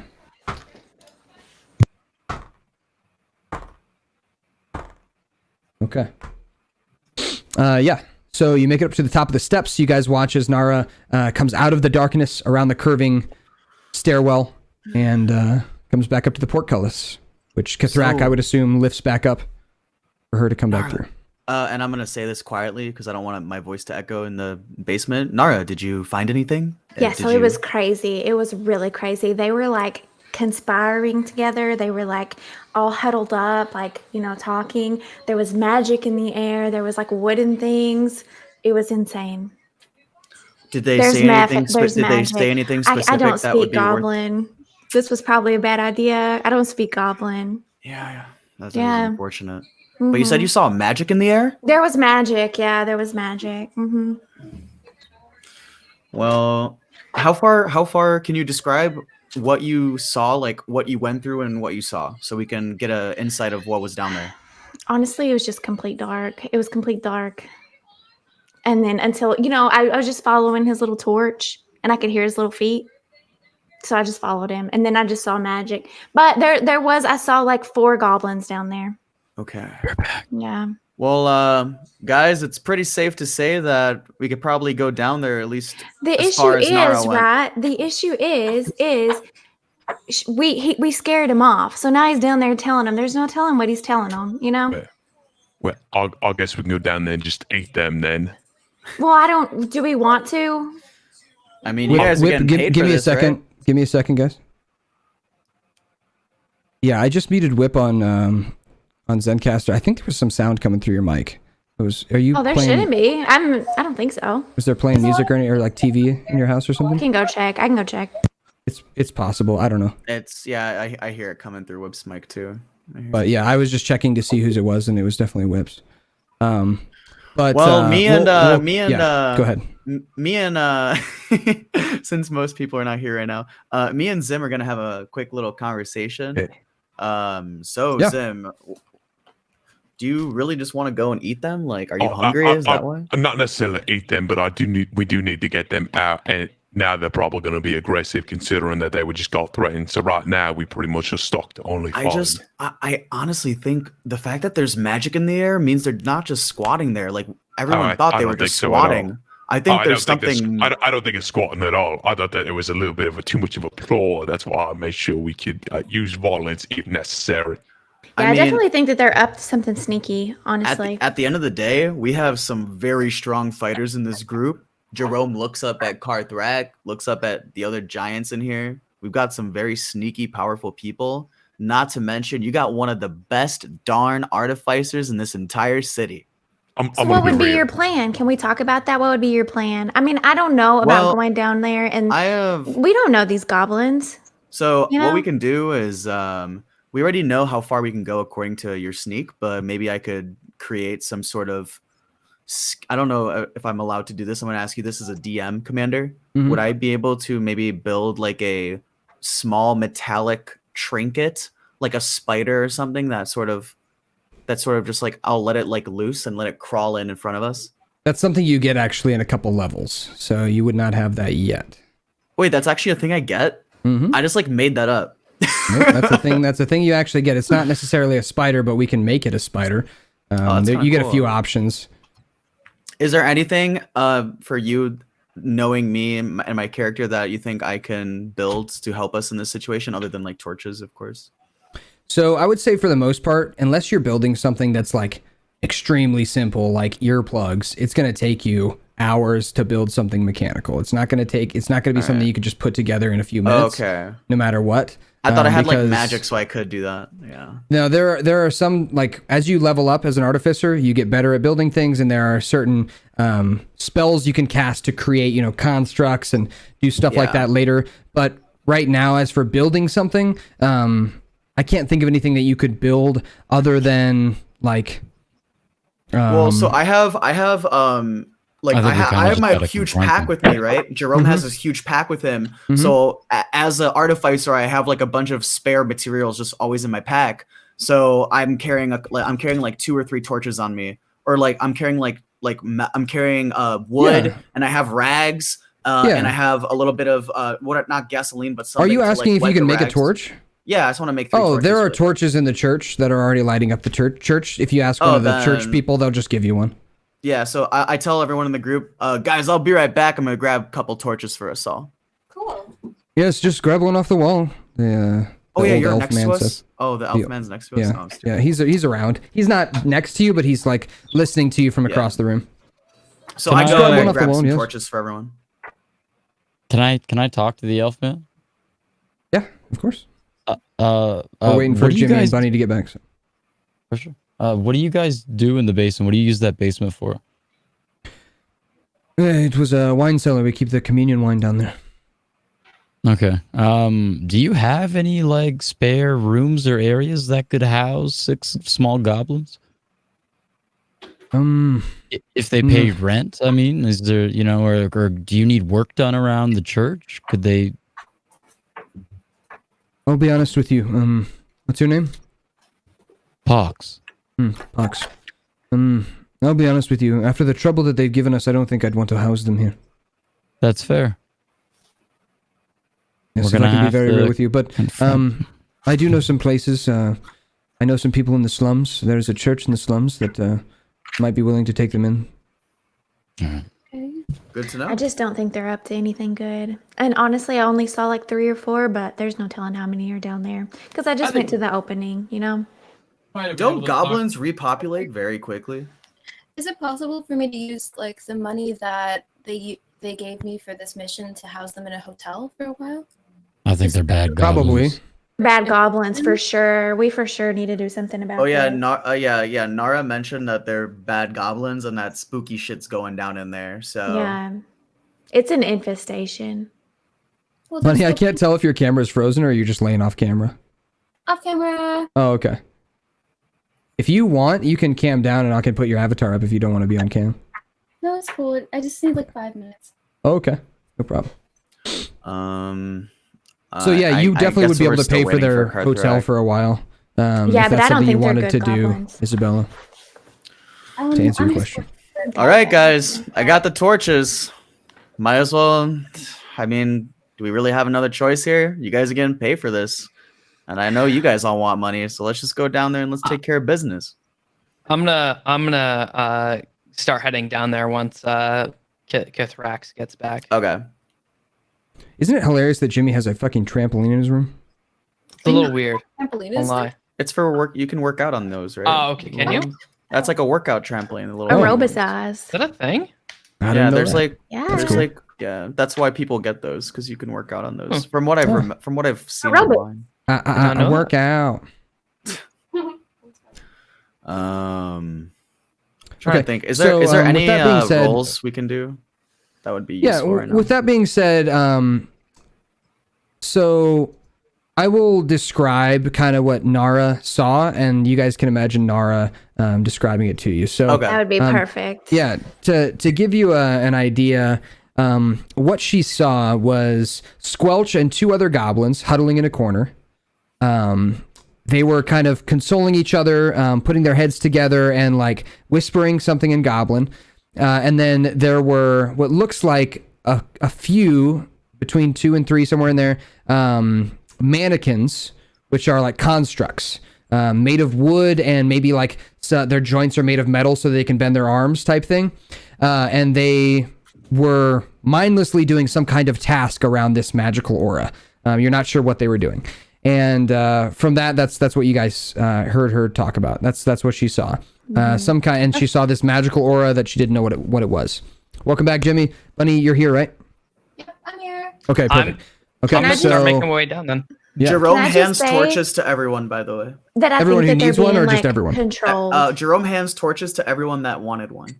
Okay, anyone I who think- wants a torch who doesn't have dark vision, grab a torch. You now have that Okay. one if you want it. I think the goblins are being controlled by something else. Damn, okay. Interesting. Okay. So who's leading the pack? What's the walking order here? I'll lead first. Okay, so we got Zim in crag cat form up front. And I'm in then the back. who's next? Okay, in the back is Jerome. And where's everyone else at? I'll go second. I think I'm in the middle. Okay. All I'll be right. in the middle. Probably next. Pox, are you middle front or middle back? Call me middle front.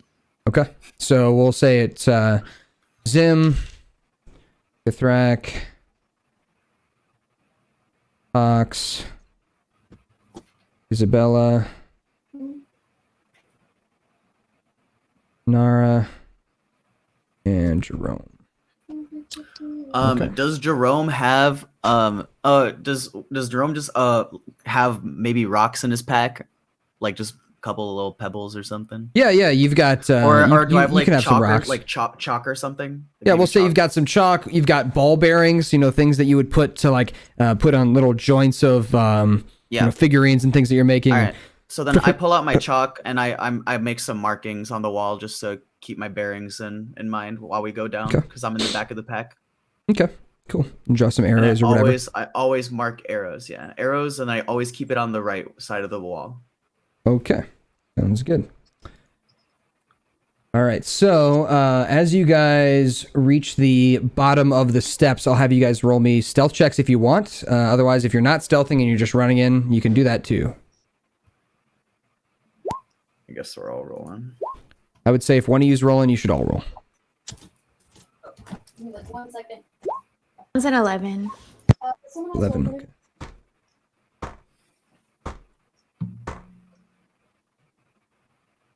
Okay. Bunny, did you ask somebody to roll for you? Yes, please. Do you know what your plus is for stealth? I believe it's +2. Okay. All right. So with everybody rolling there, and then let's see. Whip, you got 11, right? Yeah. Okay, sounds good. So, you guys are reaching the archway that leads into this large circular room. You see the glowing color coming from the room. It's this kind of purpley red color that's illuminating the edges of the doorway as you approach. And as you get closer and closer, you hear the whispering in the room stop. And you hear a familiar voice of Squelch say, "Please, don't come any closer," before you guys reach the door. What do you say or do? Could I do an Arcana skill check or whatever to see if I know what the magic is, maybe? Or is that not You possible? can't see it yet. You can't see the magic yet. Oh, I thought you said we could see red. You can red. see the color like shining off the walls. Oh, okay. So you guys are walking down like a hallway right now, and you see the color kind of coming through the doorway, shining off the walls, but you don't see what it's coming from. I'm gonna keep going. Does anyone want to like whisper? Yeah, I kind of want to say anything to each other really quick. Are we in vision of the goblins? No, you Like, just heard his voice come from the room. So this is before you get to the room. So they know we're there, right? Yeah. Yep. They know we're there. Well, can we pause and just like ask them? Like, can we get if they are being strong armed into something? Do you know what I mean? Like, maybe they can give us more information on how to stop whatever it is that's going on. Because I don't think they're bad goblins. Like the fear is genuine. I think whatever they're doing, they are being forced to do it. We should probably ask. I don't know. It's up to you. It's up to you guys. You guys are a group talking. We should ask. Yeah, I agree. I think that they're being forced. Zim, do you wanna? Hey, Pox. Wait, Hey, Pox. Do you wanna call out to them? I can't really ask. I'm a cat right now, so if you want to talk, just talk to them. Well, that's what I mean. Is I was like, do you want to? But you said you wanted to keep going. That's what I can wait. I can wait, but I think that the longer we wait, the more they get set up, and the worse it is for us. Yeah. Why can't we come any closer? I don't want you to get hurt. By what? You don't hear a response. Surely you goblins can't hurt us. Go ahead and roll me a perception check, everybody in the line. Man, it's about to get spooky up in here. Okay. We'll say with your combined rolls, I'll give you guys a good enough average where you hear this. You hear Squelch's voice as he says, please don't hurt them. Don't hurt them. They don't know what they do. Who doesn't know what they do? He kind of like screams like he didn't know you heard that. And he says, just leave. Okay, well, I'm going to go in there now, and if we attacked and we get to eat them a little bit, and I'm going to, like... Push open the door with my paw. No door. You just can run in. Okay, then I'm just going to walk in and look and be ready to dodge if I have to from anything. Okay. The rest of you guys, what are you doing as you enter the room? Like, tell me kind of what your plan is as you enter the room. What are you planning on doing as you get in? I want to see how many constructions and how many goblins. I want to see like if there are enemies, how many there are. All right. I pull out my crossbow. Okay. And I take the torch that I have, and I'm a just like shoot it into the room to illuminate it up a bit. Okay. I can deal with that. I get ready Jimmy Bunny Whip. My weapons. Out of the shit. I'm just walking in, scouting the area. Your option is do whatever you want. Hands on my hilts, you know. Okay. All right. Sounds good. So like hands on your weapons, ready to attack. I do not enter the room. Jerome does not enter the room. I stay outside of the doorway and I shoot the crossbow in because I'm trying to play it safe. All right, Isabella. I get ready to lie. Okay. Or run. Lie or run. Got it. And then Kithrak. Plans on like how are you approaching the room? Are you coming in with like your weapons drawn? Are you running in and ready to tackle something or? Okay. All right. Sounds good. So as you guys enter this room, you have dark vision, Blake? Yes, I do. Okay. As a crack cat, I do 60 feet. Okay. So you're the first one to enter before Jerome shoots his torch in, and you get an idea of like the surrounding of the room. You see the same thing that Whip saw, and I'm going to show you guys the map. And I'll put you in order here of your entry.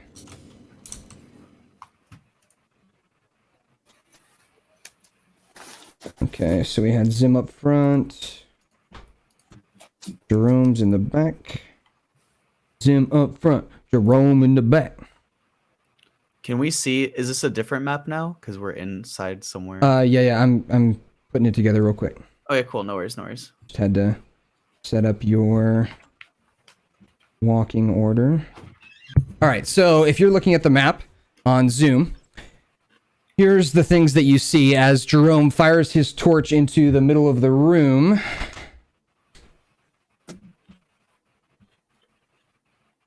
Okay, there's a torch. All right, so over here, you see Squelch. Squelch is the circular token here, with the 2 goblins that he's with. You see 2 mannequins flanking on either side of this magical sphere that is being created, and 2 more you can kind of see shimmering on the back side of it, so you can kind of see through it, and you can see on the back side that there's 2 more. And then over here in the corner, you see 2 big green eyes looking at you guys from the far left side as the torch now has illuminated them. They were out of Whiptrax's vision before, but you guys now see Great them. eyes, Whip. And 2 orbs, huh? 2 orbs, basically. Those eyes. Okay. 2 orbs. Yeah, in the dark. Okay. At least I Are they went like in. floating eyes or what? To be fair, all of us are too afraid to go in there. okay.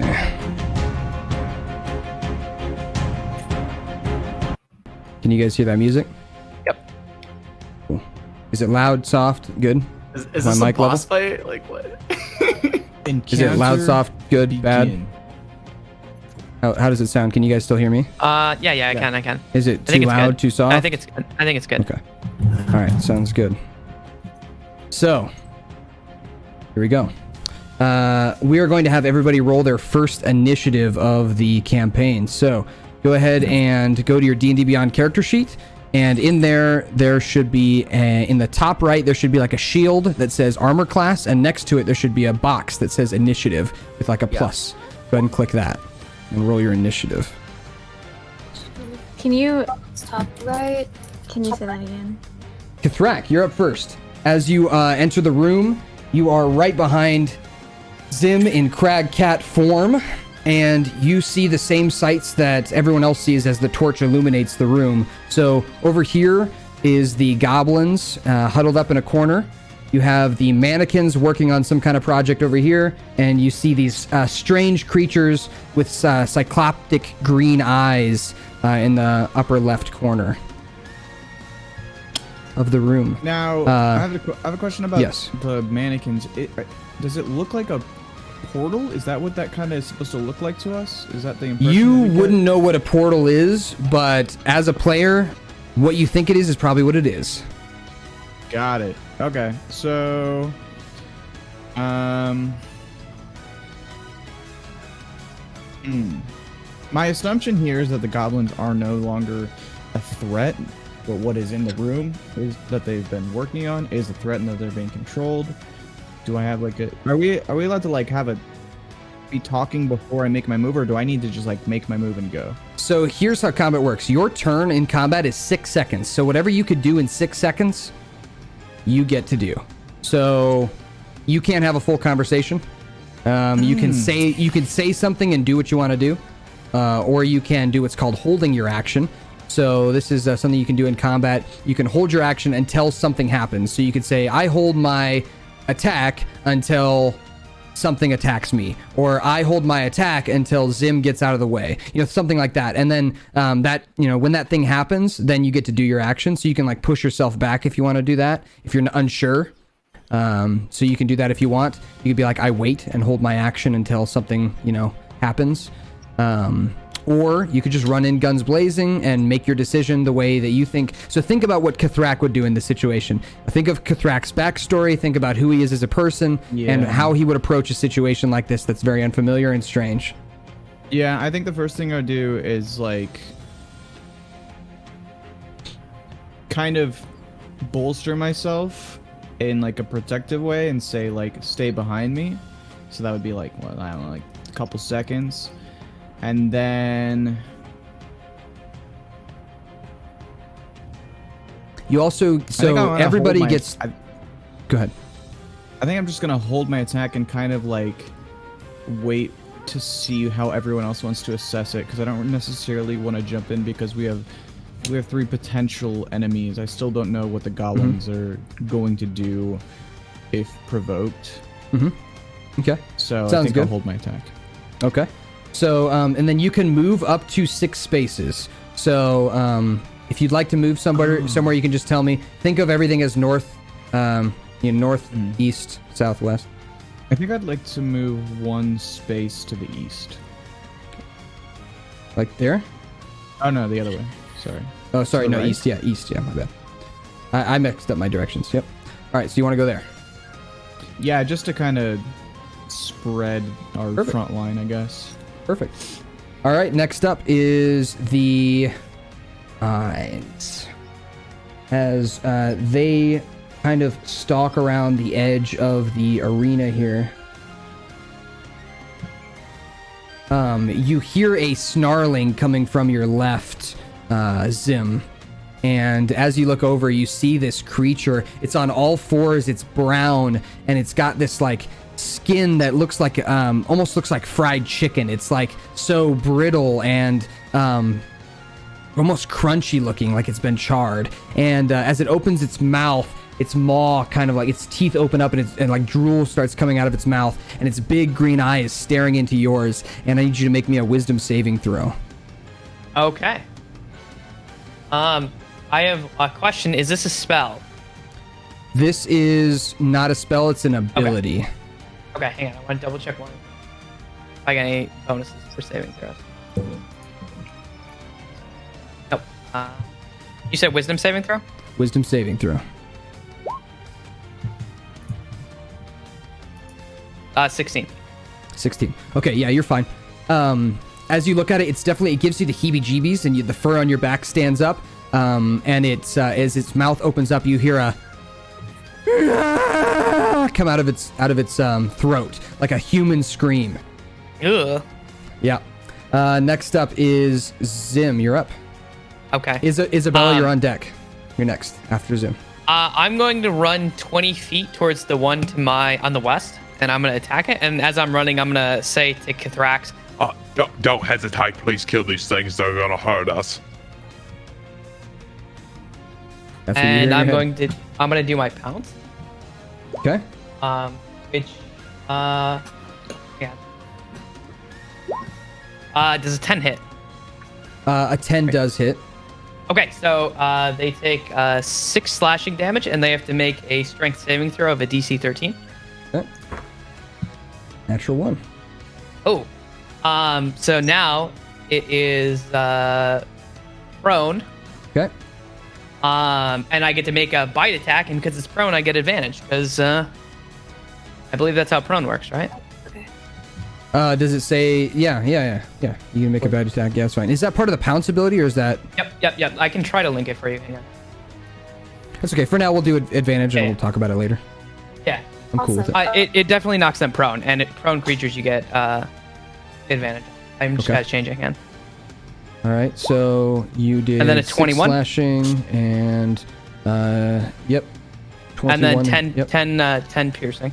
Okay, so 16. I did, damage. wait, that didn't roll at advantage, did it? Hang on, let me no. just see if I got a crit.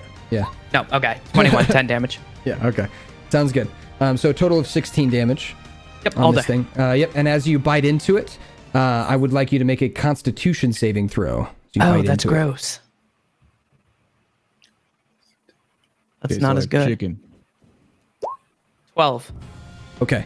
So as you bite into it, this like acidy blood from inside just kind of spews onto your tongue and your face area, and you take Ugh. That's not cool. I 6 don't like points that. of acid damage. How much was that? Sorry. 6 points of acid damage. Okay. Thank you. Yep. It is prone. You are basically on top of it. This, by the way, guys, when you see this, it's an X. This doesn't mean that it's dead. It means that it's like stunned or prone or has some kind of status effect on it. Okay, when it's dead, I'll take it off the board. Okay. Next up is Isabella. Awesome. So I have Jerome, a you're on spell. deck. It's called False Life. So Okay. I'm probably gonna cast that. Okay. Sounds cool. Yep. I don't know where the button to cast that is, but So when you click on False Life, it should pop up with a little window on the right. And then if it says to roll some dice, yep, there you go. Perfect. You get 8 temporary hit points. So temporary hit points are like a shield. ooh, okay. So you basically have eight extra hit points that can't be healed back. So they go on top of your maximum health, and once they're gone, they're gone. We will come back to you as Jerome starts thinking about his thing. Yep. So really quick, can you re-explain as a DM what is the thing between all the mannequins? Like what I see? Yeah, right it now? looks like a shimmering reddish purple magical aura. Okay. That's the best I can describe it. It is see-through as well. Would using my Arcana roll on this help me give insight as to what kind of magic it is? Yeah, it would take your whole turn. You only get 6 seconds, so you need to ponder over it for 6 seconds. I'm looking first things first. As I see this portal, I'm gonna see if I know what it is, and that's gonna happen in my 6 seconds. And while I do that, I take 1 step to the right, so I'm directly south of Karthrak, just to because I'm also there to support him. Okay, sounds good. So go ahead and roll your Arcana check. 24. Ooh. Okay. Before I tell you that, did you get your like a dagger or a sword or something, honey bunny? And that's the roll to hit. And melee weapon. I'm gonna cast that shit. Okay, so you got 12 to hit, and what do you want to hit? You can only reach this guy, so do you want to go up here and attack him? Yes. Your character can only get that far. Fuck that man's. Okay, so he's actually on the ground, so you get what's called advantage. So go ahead and roll the sickle attack again. Click the +3 again. Okay. And roll it again, because you get the higher of the 2 rolls. Come on, buddy. Come on, There you pal. go, an 18. Okay, so 18 hits, and then you go ahead and click on the damage icon next to it. Should be like 1d4 +1 or something. Click on that. Okay. And. All right, 2 damage. Okay, that's pretty decent. That's your lowest damage, but that's okay. It happens. It's okay. It happens. It doesn't get any worse than 2. It can only go up from here. You know what? Fuck off. I've decided this is a win. 2 again. All right. So next up is sorry, I got to describe. Hold on. We got distracted. All right, Jerome. Yeah. So, dude, as you're looking over, that shit is like a shimmering magical aura you have never seen before, but you can tell that the type of magic that it is like a some kind of otherworldly magic that is not from this plane of existence. It's something you've never seen before. You're very familiar with magic, and you've never seen something like this. Okay, do I have time within that spell just to tell everyone and shout, "That is otherworldly magic over there. Be careful." Yeah, absolutely. Right. Guys, that is otherly world magic over there. Be careful. Oh shit. All right, perfect. Next up is Pox. Nara, you're on deck. All right. Blake's creature thing on the ground. How far away am I? Am I near him? Near that? Can I attack you that are thing? 5. Each of these squares is 5 feet, and you can move up to 30. Perfect. So you're 5, 10, 15, 20, 25, 30. So can I, is that going to take up my whole turn to move, or can I move and attack? I'm going to move. You can get to him. So can I want to hit him with an Eldritch Blast. Okay, so your Eldritch Blast, you can actually, I think, fire from like 60 feet away or something, or maybe it might be 30, but either way, you range. Oh no, 120 feet. Oh yeah, never mind. Yeah. So I can. So here's can the I actually thing. take a? Yeah. Here's the thing about Eldritch Blast. Just an FYI. Yeah, I'm about to tell him. Okay. When a creature is prone, you have disadvantage on ranged attacks. So when it's on the ground, it's harder to hit with a ranged attack because it's smaller, right? Because it's like against the ground, so it's actually harder to hit because you might hit the ground, you might shoot over it. So if you have disadvantage, which means you roll twice, take the lower number. So if you have a melee weapon, you might be better off just walking up to this corner and hitting it, because then you would have advantage, which is an easier time hitting it, because all you have to do is stab when it's on the ground, as opposed to trying to shoot it while it's on the ground. Does that make sense? So then there are mannequins. Where are the other enemies then? Should I hit something else? You're not sure if these mannequins are enemies or what. They haven't really done anything yet, but it hasn't been their turn. They are near the very end of the initiative. This creature over here that you can barely see definitely seems bad.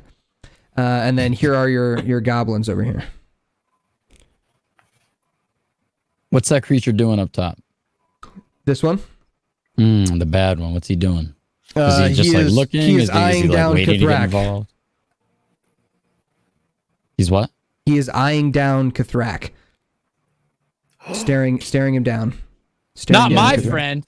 Eldritch Blast this motherfucker. All right. You dare! Go ahead and roll your attack. So do I roll the hit or the effect? The Do I need hit. to duck? Hit first? Yeah. Got to roll the hit first. Okay, Right. so we'll go with the first one, which was a 20 to hit. That does hit. So then you go ahead and click the damage. Nice. 9 damage. Okay. Nice. Very good. All right. But is that Next. plus 6 though? Is Yep. that or no? that That's plus hit. Never 6 mind. is your Never plus mind. 6 to hit. Yeah, plus 6 to Yeah, hit. I got you. All right. Do you want to move from here? Yeah, I kind of move up want to to 6 get. spaces. Okay, so those the goblins are kind of huddling. I kind of want to move 6 spaces to the right, I guess, closer to the goblins, but not like just directly right. Yeah, Here or maybe here? yeah, right there, further back, a little bit. Also, further back, you yeah. forgot to move Jerome one space to the right, like I requested. Gotcha. Perfect. You said you wanted to be directly behind Cthulhu. That's where I put you. Yeah. Wait. Oh, maybe I just don't see it on the. Oh, can you not see on Zoom? Can you not see? Oh, maybe it's cut off on the bottom of the screen. Here. Oh, okay, yeah. You're Okay, right now there. I see the edge of my piece. Okay. Okay. Here, let me. Oh yeah, I'm because just gonna that's move him up a Nara. spot. That's Nara to the front Yeah, left yeah. of me. Okay, that Yep, makes yep. sense. Yeah. I'll just move you up there so you can see. Sorry, I'm Pepega. No, you're good. All right. Speaking of Nara, you're up. And we forgot your lion as well. Oh yeah. I don't have a token for him yet, but I'm gonna make one. Oh, that's fine. Okay. Yeah. I gotta say, like, I don't feel like I can do that too much. I don't know. You know.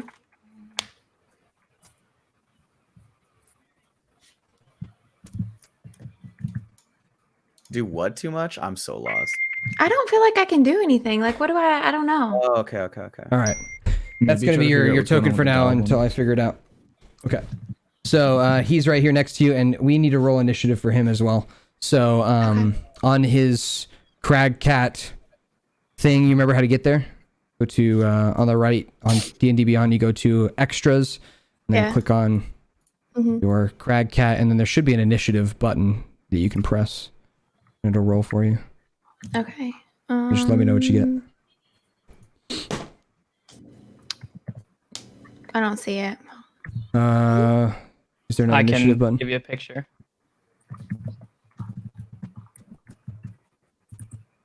Let me check here. I'm I haven't sending a looked at picture it in a there. while. Okay. You're sending her a picture? Yeah, it's in the D&D chat. Okay.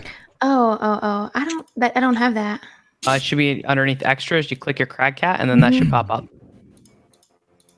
If you click on your crag cat, Yeah, a little I've clicked on a little it. window pops up on the right, right? Yeah, I feel like my stuff's messed up. I don't have a button for him or nothing. I can send you what I have. I don't have that. That means your dice roller thing, your extension probably needs It to be has re-added. been. It's been messed up the whole time. Okay, Yeah. so it's the extension then. Let me give you a. I rolled for him. Okay, that's perfect. I'll fix that next time. Okay. So, Solus. Okay. Someone's gonna have to try and remind me if I forget. Just remind me that he goes after the bad guys, the eyes. Okay. But I'll figure it out. Here we go. Nara, you are up, and then we'll do Solus. Okay. So, you've got some options here. You can move up to 6 spaces wherever you want. You've got, I think you've got a bow and arrow. I think you've got some other melee weapons if you want to run up to this guy and stab him. Otherwise, you can shoot arrows or whatever you'd like. Yeah, let me shoot arrows. Okay, where do you want to shoot him at? You've got goblins over here. You've got mannequins here, and then a bad guy up there. Let's do the goblins on the right. What do you want to? You're gonna shoot the goblins? Damn. What Oh goblins shit! do you wanna shoot? No. Okay, let's do the mannequins. Sorry, They're mad sus anyway. they are mad Mad sus. sus. They are mad sus. I think we need Oh. them for information. Yeah, let me do the mannequins. We can definitely Okay. kill them later. All right, so go ahead and fire at this mannequin by pressing on D&D Beyond. In your actions tab, there should be a What are they spot stack? that Is this gonna blow up says- if she misses? Who knows? So under actions, oh, we don't have you with equipment either. All right. We gotta equip your stuff. Gotta equip your sickle. Your longbow. I feel like I'm so lost. Arrows. It's okay. I'm equipping your stuff for you. Got you. Hey guys. Okay, so whip Wait, my cat. on D&D Beyond. In that same spot where you press extras on the very far left, there should be one that says actions. You see that? I'm there. Mm-hmm. Okay. I do So it then here. when you click on that, do you see longbow, sickle, unarmed strike? If not, refresh because I just equipped them for you. Okay. Yes. Okay. So next to longbow, there should be a +5. Click on that and then tell me what you rolled. Yeah, I got 24. Okay, that definitely hits. So then click on the damage thing next to it and it should roll your damage for you. Just tell me what you got. 4. Okay.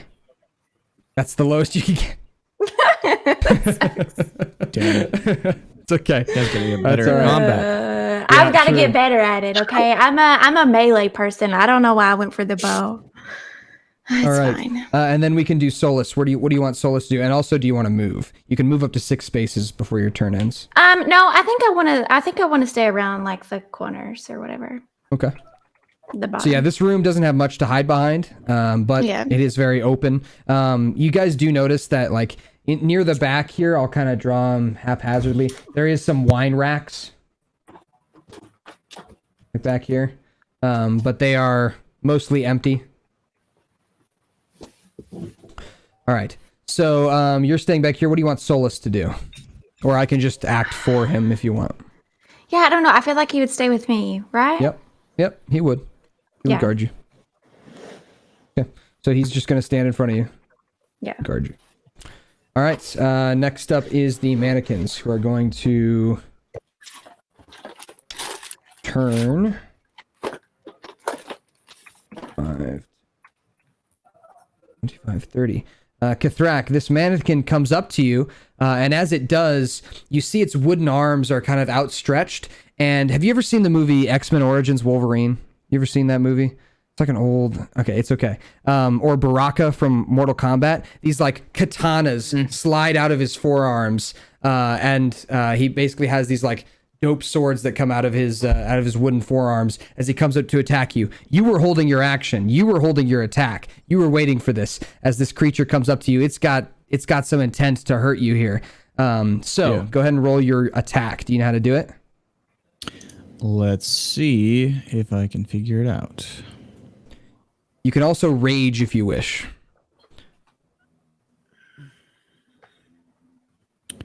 I will rage. Okay. Do I have to click one of the uses? Yeah. Okay, click that. Can you like relax, please? And then attack. Now what do I do to attack? Do you click on the plus thing next to your weapon that you choose? So go to your actions, pick which weapon you want to attack with, and then click the +5 or +4 or whatever you have next to it, and it should roll in roll 20.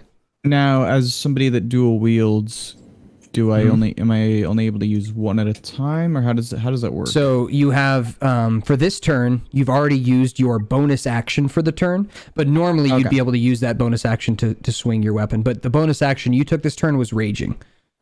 Okay. So that's fine. Your and then rage I'll is a just bonus action. Let's see. I'll use my first one. Did that go through? All right. Yep. 12 is just barely going to hit this thing. Okay. So it does hit. So go ahead and roll your damage by clicking the damage that's next to it. Okay. All right, 4. All right, so you guys watch as Kithrak, he like puts his hands around on his backside, like over his head, kind of like he was like going to take off a shirt or something, like this. And when he brings them back out, he's gripped onto these claws. They look deadly, and they look makeshift. They kind of look like they've been made almost like perfectly for his hands. These sharp blades stick out of the front of them. It's kind of like Wolverine if Wolverine had 2 claws instead of 3. And once he arms himself with these, he punches the mannequin, and the blade sinks into the mannequin's chest. as you deal 4 damage to it, and it kind of rattles and shakes, and you hear its head kind of creak, and then it goes for a slash on you. What is your armor class, Jimmy? It rolled a 12 to hit you. 14. Okay, so it missed. So as it like swings at you with the katana, your skin is literally so tough that this kind of like old rusted katana that's coming out of its wrist doesn't even scratch your skin. So your armor class was too high for it to hit you. Okay. All right. Poggers, dude. You know what it is. Pox. The other one is going to come up to you, and as it does, it clenches its fist, and these like metal spikes envelop its fists, and it goes for a punch on you. Does a 13 hit? What's your armor class? 11. Okay, so a 13 does hit you. You take 5 damage from this one hitting you. All right. And then these two that were behind circle around and continue stacking these stones on top of each other in the shape of like an archway around this magical aura. We should blow that up. The goblins are going to... Squelch is going to stand up, and you watch Squelch. He's kind of like shaking and like jolting as he's moving, and he says, I'm sorry. And he walks up to Pox, and he pulls out a small dagger and goes for a stab on Pox. Oh shit! And you can tell Pox, you can see his eyes are all welled up and red, like he's been crying, and he keeps saying that he's sorry as he goes for an attack on you. Can I save Pax? Is there any way for us to intervene at all? Oh, I'm going to like literally turn Squelch into like a paste on the floor in a second. Oh, wow. Poor Squelch is being forced against his will. I don't care. And Don't be a you're coward. shaming me for shooting on. Don't be a coward. I'm gonna just. You guys are heartless. I'm gonna turn him into his name. Self-defense. That's neutral. Family, right? Can we still talk to his family? Well, we're gonna talk to them in a second. I just want to talk to them. Don't worry. So he misses. To the family too. He misses. He shouldn't have. He really should. He has an 11 minus 1, so he rolled a 10, so he misses. He also rolled with disadvantage because you can tell that he's actively fighting against something, some kind of. I'll help him. Don't worry. I'll help him right out. Bro, this is bullshit. How come we can only move 6 spaces, but these mannequins can move like 12, man? No, they only move 6. I can move more than 6. 1, 2, 3, 4, 5, 6. Yep. Baby. That's everybody. Kathrak, you're up.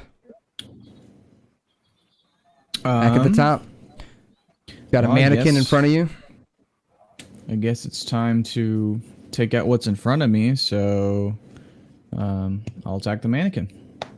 Again. All right.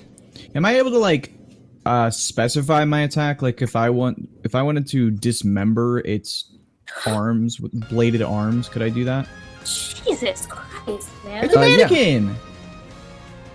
Oh, I thought you were talking about Squelch. Yeah. Okay. No. Yeah, if you wanted to try that, we could try that. Yeah, I'd like to, because I have the 2 claws, and then now this round I have like my technical 2 actions, right? Like my main attack and then the special one. Yeah. Yep. So I want to like your regular and bonus. swing downwards at both of its arms to see if I can take both of them off in one swoop. Okay. Then this is going to take up your turn, and we're going to play this kind of by the rule of cool. I'm going to have you roll me a straight up strength check to see if you can just like swing down and pull off the arms with one swing. So in your strength score up at the top left of your character sheet, there should be a strength score. Click on the little number beneath it, and it should roll for you.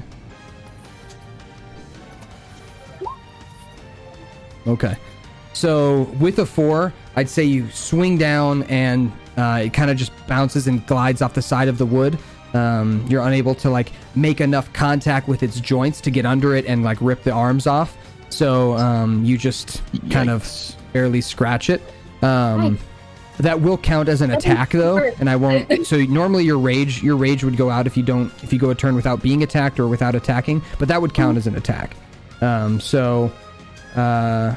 this point, we'll say that was your extra attack, and for now just do a regular attack. So go ahead and roll with your brutal claws, a regular attack. Another 12 hits. Go ahead and roll your damage. And then we actually add 2 because you're raging. We add 2 to your damage, so it's actually 7. Yeah. Not bad. Okay. Good. This mannequin is looking fucked up. It's looking on its last legs as you've now punched it twice, and both times you've made pretty deep contact with the wood. It's kind of squeaking and stuttering and coming to a halt as you're attacking it. And the eye's turn. This eye is going to get up, and it's going to let out this hollering screech, this one that's next to Isabella and Zim. And as it does, you hear this like horrifying scream. And as you do, both of you need to make me a wisdom saving throw. Okay, wisdom saving throw? Okay. Yep, so under saving throws, there should be wisdom one with a number, and you click on that number. Saving throw should be top left. I'm stuck on the simple man, but I'll be right there. Okay, 12, and we'll see what Bunny gets. Okay, so, strength, dexterity, wisdom. Okay. Yep. Well, I have a +6 for wisdom, so... Nice. Okay, you got a 16. So, Bunny, you did save, and Zim, you did not. So, Bunny, you're going to take half damage from this. Zim, you are going to take full damage. And this, like, screeching roar kind of penetrates your ears. And as it does, you guys take... so, you're going to take 12 damage, Zim. 12 psychic damage. Ooh. And Isabella, I think you have resistance to psychic damage, actually, as well. Let me double check. Okay. But I think you're actually resistant to psychic damage because of your Cool. race. Let me double check. I have that psychic link. Let me double check. Yeah. You're resistant to psychic damage. So you not only do you take half because you saved, you take another half because you're resistant to it. So instead of taking 5 damage, you're going to take 3 damage. Damn, okay. Can I help out Zim in any way? Not at the moment. There's nothing you can do on in this particular moment. On your turn, if you have something to help him, you can choose to do that. This eye is going to come forward 5, 10, 25, 30. And he's going to run forward, screeching at Kathrak. Kathrak, I need you to make me a wisdom saving throw.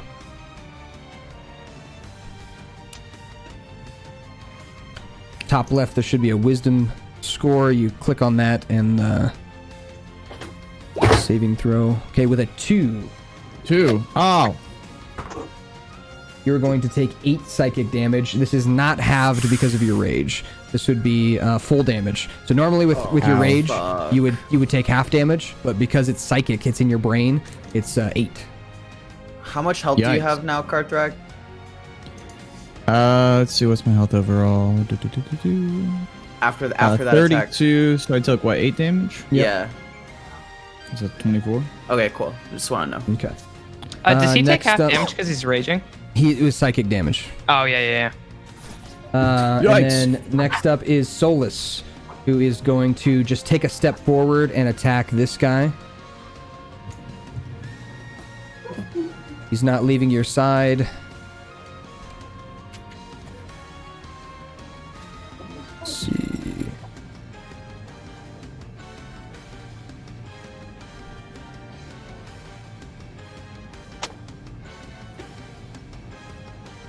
Okay, we'll roll here. Going to do his... We'll do with his bite attack. Okay, a 10 misses. So Solus goes to bite the mannequin, and his teeth kind of graze off of it. Unable to do any damage, he takes a step back. And then next up is... Isabella. No, Zim. Then Isabella. Yeah. Yep. I'm Jerome, going to... did this thing stand up? Yes, it did. Okay. So I'm going to bite it. Okay. for 13 and 9 piercing damage. A 13 to hit. Yep, 13 to hit. Yeah. Yep. And then 9 piercing. Yep. This thing's looking really fucked up. Okay, do I have to make a con saving throw for the acid? Yes, correct. Since its acid 20? is in your mouth, yes. Yep, you're good. You're good. Okay. You just spit it out. Yep. And then, is that your turn? That's my turn. Okay, perfect. Next up is Isabella. Jerome, you're on deck. Okay, fuck yeah. What am I doing? You are next to this creature who's looking pretty messed up. He's leaking his kind of acid blood. You've got your sickle out so you could try and slash at him, or you could do it whatever you want, really. Ooh, I You haven't could go had my drink a bottle of wine. I don't care. Okay, should I do my crossbow? I haven't done that one yet. That looks like fun. You wouldn't want to shoot at this guy because he's right next to you. So if somebody's next to you, you wouldn't want to use a ranged attack because it has disadvantage. Nah, I'm gonna use my sickle. Okay, go ahead and do the same thing we did before. Okay. 9 is going to miss. So as you go to slash it, it kind of ducks out of the way and dodges your sickle. You can move, but if you move out of this creature's area, it gets to attack you. Same as if it moves out of your area, you get to attack it. That's called an opportunity attack, just so everyone knows. I'm just gonna stay right where I'm at then. Okay, sounds good. Then we are on to Jerome. So I am, before I say anything, I'm going to shout, Nara, go support Karthrak. And then I'm gonna run over to Pox, and I can actually go back actually instead of running. Does my Ray of Frost spell cause immobility to people Cause if it less mobility, not immobility, less mobility. So it reduces their movement by 10. So since I'm not really sure what attacks I should use, can you tell me as a DM what if I should go for a ranged attack or come behind him and play close? It depends on what you are wanting to do as a player. If you think that your character is beefy and hardy enough to take some hits, going in is sometimes a good idea. Oh, actually, no. Here's what I'm gonna do. I know what I want to do now. I'm gonna take 4 steps to the right, so I'm directly behind Pox, but I'm able to attack the goblin, right? Yeah, you would be able to attack Squelch. Okay. I'm going to pull out my dagger. And I'm going to attack Squelch. Okay. Poor Squelch! Well, he pulled the dagger on Pox, dude. My man's just crying. I don't care, dude. Okay, stab him. Do it. Stab him.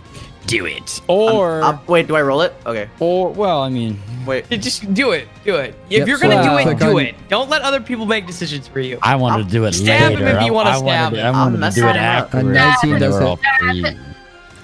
I'm A 19 stabbing does hit, him. so go ahead and roll your damage. Oh, do I roll the one to the right of it? Yep. The piercing? Okay. Rolling it. 3. 3. Okay. Wait. Sounds good. Okay, never mind. Wait, and it should be higher than 3, because he has a +3 to hit, right? Oh, never mind. That's proficiency. Never mind. I got it. Yeah. no, I'm dumb. He's got I'm a dumb. +1. I'm reading what I wrote. Yeah, here. he's got a It said +1. 3. Yeah. All right. So, all good. You did 3 damage to Squelch. As you stab into his shoulder, he lets out kind of a squeal of pain, and he is going to roll.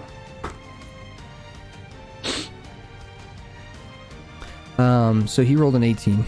And what that means is that as you stab him, he kind of lets out this scream of pain, and he kind of blinks his eyes and puts his hand like on the wound that you just stabbed into his shoulder, and he like looks around and looks up at Pox, and you, Pox, what's your max HP and what are you at right now? My max HP is 24. Yeah. I'm at And what are you- 19. You're at 19. Okay. He kind of like blinks his eyes real fast, looks down at his shoulder, He looks up at you. He looks over at the mannequin. His eyes get real big again as he looks at the mannequin. And he looks different. It is your turn, Pox. Wait, sorry. I think my audio cut out. So he looks at the mannequin and what? So he looks at you. He looks up at you. Yeah. He blinks his eyes. He looks at Jerome, who just stabbed him. He kind of puts his hand on his shoulder, and then he kind of he has that 1,000-yard stare. Then he looks over at the mannequin. His eyes get real big, and he points his dagger at the mannequin. Points it at like he wants to kill the mannequin, or like he points at the mannequin and he looks like he's scared of it. Right. All right. Cool. My turn. Yeah. That mannequin that he pointed at, I gotta blow that thing away. Wait, did he point the one near me or the one near the portal? The one near you. One near. Oh, okay. Because he's kind of backed into a corner with it. As it turns its mannequin head towards him and looks down at him with its no eyes. Damn, that sounds creepy. Do they just have no eyes, or are they just completely faceless? They are completely faceless. Damn. All right. I rolled an 8 so here's the thing with Eldritch Blast and any ranged attacks. If you're in melee with somebody, so they're right next to you, those attacks are at disadvantage, actually. Which, in this case, doesn't matter because you already missed. But in the future, this goes for everybody, so remember this. If you are trying to do a ranged attack, you can't be within 5 feet of somebody and still have it be a regular attack. You will have to attack with what's called disadvantage. You'll have a handicap, because think of it this way. If you pull a bow and arrow at somebody who's literally punching you, what's going to happen? It's going to be much harder. The arrow's not going to go very far. It's not going to do much damage. It's going to be hard to hit them, hard to aim it at them because they're right next to you. So that's kind of the idea behind it. So same with Eldritch Blast. You're trying to put your hand out to cast this spell, and this thing is in your space. So you're trying to cast a spell like this. You know what I mean? You're you're bunched up. So if you want to do something else, you can. But otherwise, I'll let you take back your action is what I'm saying. If you want to try and hit it with something in melee, otherwise we can just move on. Nah, I already did it. I already rolled. I missed it. Well, that's okay. I didn't tell you guys that. So that's something I'll let you take back if you want. No, but I knew that though. Okay. All right. Sounds good. So with that, you kind of go to fire the Eldritch Blast, and the mannequin's frantic punching and pushing of you, it just kind of knock your hand out of the way so you can't hit it. All right. Next up is Nara. Then the mannequins. Probably best to just fire arrows. Yeah. Let's do that. So I need to roll that again. Yep, so you click on your actions tab, and then next to longbow. Okay. Yep. That is a 9. A 9 at who? Who are you firing it at? I'm going to hit the mannequin again. Okay, that does miss the mannequin. Misses the mannequin. So as you fire the arrow, it does stab into the mannequin, but it looks like it doesn't do any damage. Okay. So from there, you can move up to 6 spaces from where you are here on the board if you'd like. Yeah, let's You're good? You want to move? Okay. Where do you want to go? You can move up to 6 spaces in any direction. Maybe to the left, I guess. Okay. Where to the left? Like in a circle. 1 space. I guess. Like this? Yeah, sure. Okay. Perfect. Next up is the mannequins, who are going to make their moves. These 2 mannequins back here continue to stack blocks. They are kind of stacking these what look like runic cinder blocks almost on top of each other, and they're just finishing this archway. As this one is going to attack Kithrak. Going to miss. So it goes to swing at you with the katana, but it's so weak and beat up that it can't really do anything to you, Kithrak. It's pretty fucked. And then this one is going to go and try and punch Wembo. Also going to miss. So they're both looking pretty beat up and a bit malfunctiony at the moment. So they both miss on their turn. These 2 continue doing what they're doing. The goblins. So presumably the 2 goblins over here are going to step out towards the middle of the room. And they are whispering something in Goblin. Does anyone speak Goblin here? you can tell in the bottom left of your character sheet there will be your languages, and you would see Goblin down there. Nope. Hey, as a dungeon master, is it possible to purchase like some sort of like Rosetta Stone thing, like a translator device? So you could purchase books or something, yeah. There are books that would teach you how to speak Goblin and things like that. Your best experience, just like in real life, would be to learn it over time, though. And it wouldn't be something that you would learn immediately from purchasing a book. You'd have to learn it, over, 10 or 12 sessions. But at the end of those 10 or 12 sessions, I'd say, you could speak or read Goblin or something like that, Okay. It'd be a learning experience. Could we, adopt a translator? Maybe. No. Maybe. There's also spells that can let you translate things too. True. And I think you can get those as a warlock as well. When you level up, you can switch out your packs or whatever. Not your packs, but your, what are they called? Your invocations. And one of the invocations lets you speak any language. So I don't think you get it till you level up a little bit, though. Anyway, point is, dope shit in the future. These two goblins run over. You guys who are seeing them are seeing that they are very strange-looking goblins. They are covered in cloths, and their ears are much bigger than Squelch's, so their ears kind of stick out from the inside of the cloth. And as they run up, they go up to the torch, and one of them shouts something in a language other than Goblin. Do any of you guys speak Abyssal?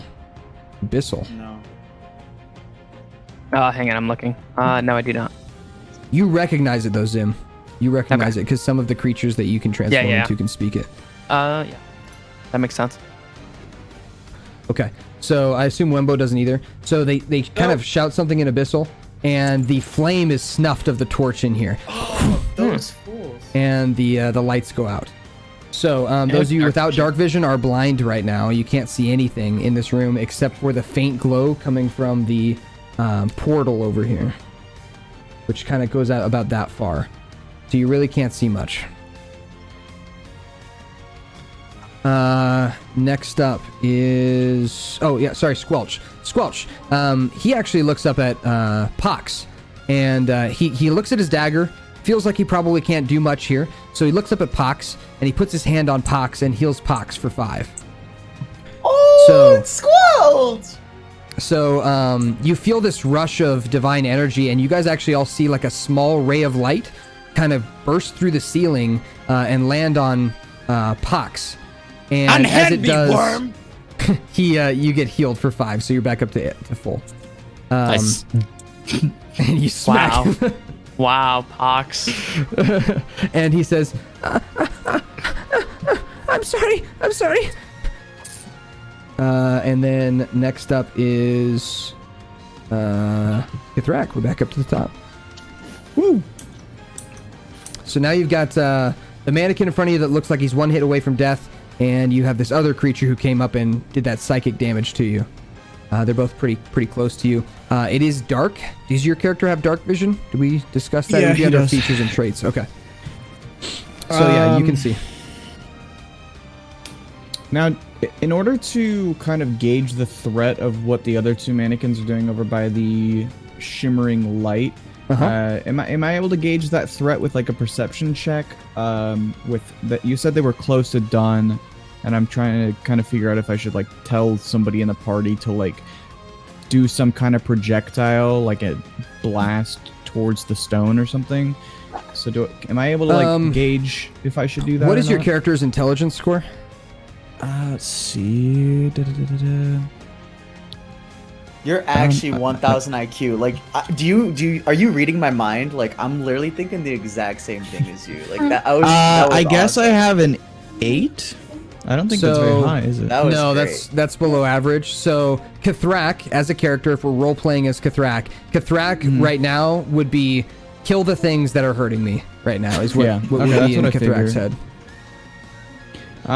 So yeah, I'll go ahead and just dispatch. What you can do, by the way, at least attempt to dispatch the first mannequin. So I was gonna say before you decide on that, just in case you want to know, the way this works is you can stay in the range of this mannequin and actually move here and here to not get hit by him. So like, when you move you move away, you get hit, but you're actually in his range all the way here. So you would be able to move there and then hit the other creature if you wanted to. I don't want to plant that idea in your head if that's not something you want to do. No, but I just want to tell you it's possible. I was actually unsure if I should have done that. I didn't know if it was going to make me. That's actually 5 hit. Vulnerable to.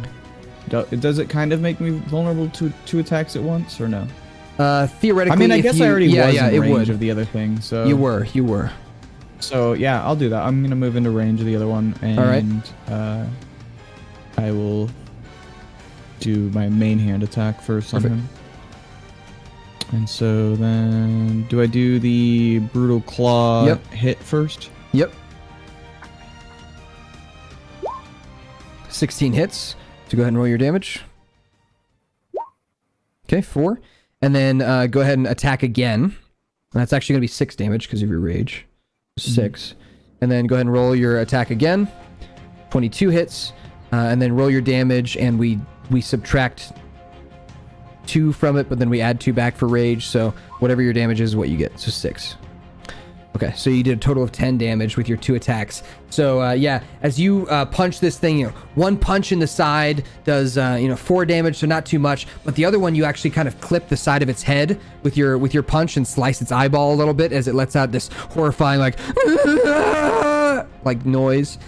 And I have a quick question. For my first attack, don't I get +2 on it? The first attack, because my rage +2 on your damage. Yes. Yep. So I did 6 damage for your first attack, and then your second attack. 12 total. I think it should be 12. You're correct. You're right. You're right. Thanks for catching that. Thank you. Yep. So 12. So but your second attack definitely makes impact a little bit better. You do some more damage, and the thing definitely looks pissed. Go ahead and roll me a Constitution saving throw as the acid splashes on your hands. It's bloody acid. You're good. All right. Don't I kind of have like almost gloves with the fist weapons? You do, but like when you punch it, it's blood. Imagine, I don't know if you've ever seen anybody get stabbed before, but it sprays out, so it would kind of get all over your arms. And it was just going to be like a little bit of acid, so you're good. Yep. When it gets on you, it stings a bit, but it doesn't hurt you that much. Okay. All right. Next up is those guys. So, sorry to interrupt. Is there a way to gauge how healthy that thing is after I hit it? I won't ever tell you. Yeah, I won't ever tell you its health. I won't tell you it's got 3 HP, but I'll give you like a visual gauge. It looks about, the word I would say is it looks somewhat beat up. It doesn't look too bad yet. It hasn't taken very many hits. Those were its first 2 hits. So, not too much. Cool. Next up is the eyes, right? And they're going to do their thing. So, first one is going to attack Isabella. It's going to try and bite Isabella. I say fuck you. And I cast. You don't get to cast anything. It's not your turn. Fuck off. If she had shield, she could cast shield. If you had shield, you could cast shield. Okay. There are some. So I can go fuck myself then. Actually, everybody on your character sheets, if you go to actions in D&D Beyond and then click on reactions, which is like a smaller tab under actions, you can see what you can do on other people's turns. So if you have any reactions, it'll tell you under that. So. Oh, I got shield. Let's go. Why the fuck did it have to fucking? Okay. I'm a gamer. Okay, I have an opportunity. Okay, so I don't. So opportunity attack is only when somebody walks away. Yep. All right, so it went to bite you, but it doesn't do anything. Opportunity attack is when? What did you say? Sorry. When an enemy leaves your melee range. So if an enemy, it's like them turning their back on you. Yeah, Nara, if this enemy was next to you, and they tried to walk away, you would get to attack them. Does that make sense? Gotcha. Okay. All right, so it misses its bite on you, and then this one is going to do its scream. Actually, no, it can't. It's got to recharge. My bad. Forgot it did it last turn. So this one is going to go ahead and bite onto Kithrak. 13 to hit Kithrak. What was your AC, your armor class? 14. Okay, so it misses again. Hey, let's go! All right, and that's their turn. Next up that's my tank. your lion, who is going to... Solus is going to stay in front of you and be in a guardful position in case somebody tries to come near you. Zim, you're up. Isabella, Okay. you're on deck. Zim is going to, and I already counted the movement. I can move 40 feet as a crag cat, so I'm going to risk an opportunity attack, and I'm going to go to the top mannequin, avoiding the middle goblins from being able to hit me. I've already tracked it. I can do it. Okay. Oh wait, shit. I was looking at the wrong one. Maybe 5. I might be off then. And 40 feet? yeah, 40 feet. 5, 10, 15, 20. I was hoping to avoid opportunity attacks, but if I 30, can't, then I'll go around the 35. left. Because you can't go through an enemy space, but I can go around it. Yeah. So from here, you could go through your ally space. So 5, 10, 15, 20, 25, 30. Diagonal. 35. Yeah. If you want to go here, you're going to get an opportunity. Yeah, I'll take another opportunity Okay. attack. It's fine. All right. So, So then, I then should be you able to can get here. one more, right? Yep. You can And 2 get attack. here. And If you want to he roll those, you is- can. Yeah, he's in this space right here. So, yep. Go ahead and roll those 2 attacks. One of them's a crit from the first guy. So Ouch. you are going to take 6 damage from him. No, sorry, 8 damage. Forgot the +2. Ouch. And then that's the crit, so that's not too bad. That was pretty low. That's not bad for a crit. And then the other one misses. Okay, cool. Then I'm going to pounce on this mannequin. Mhm.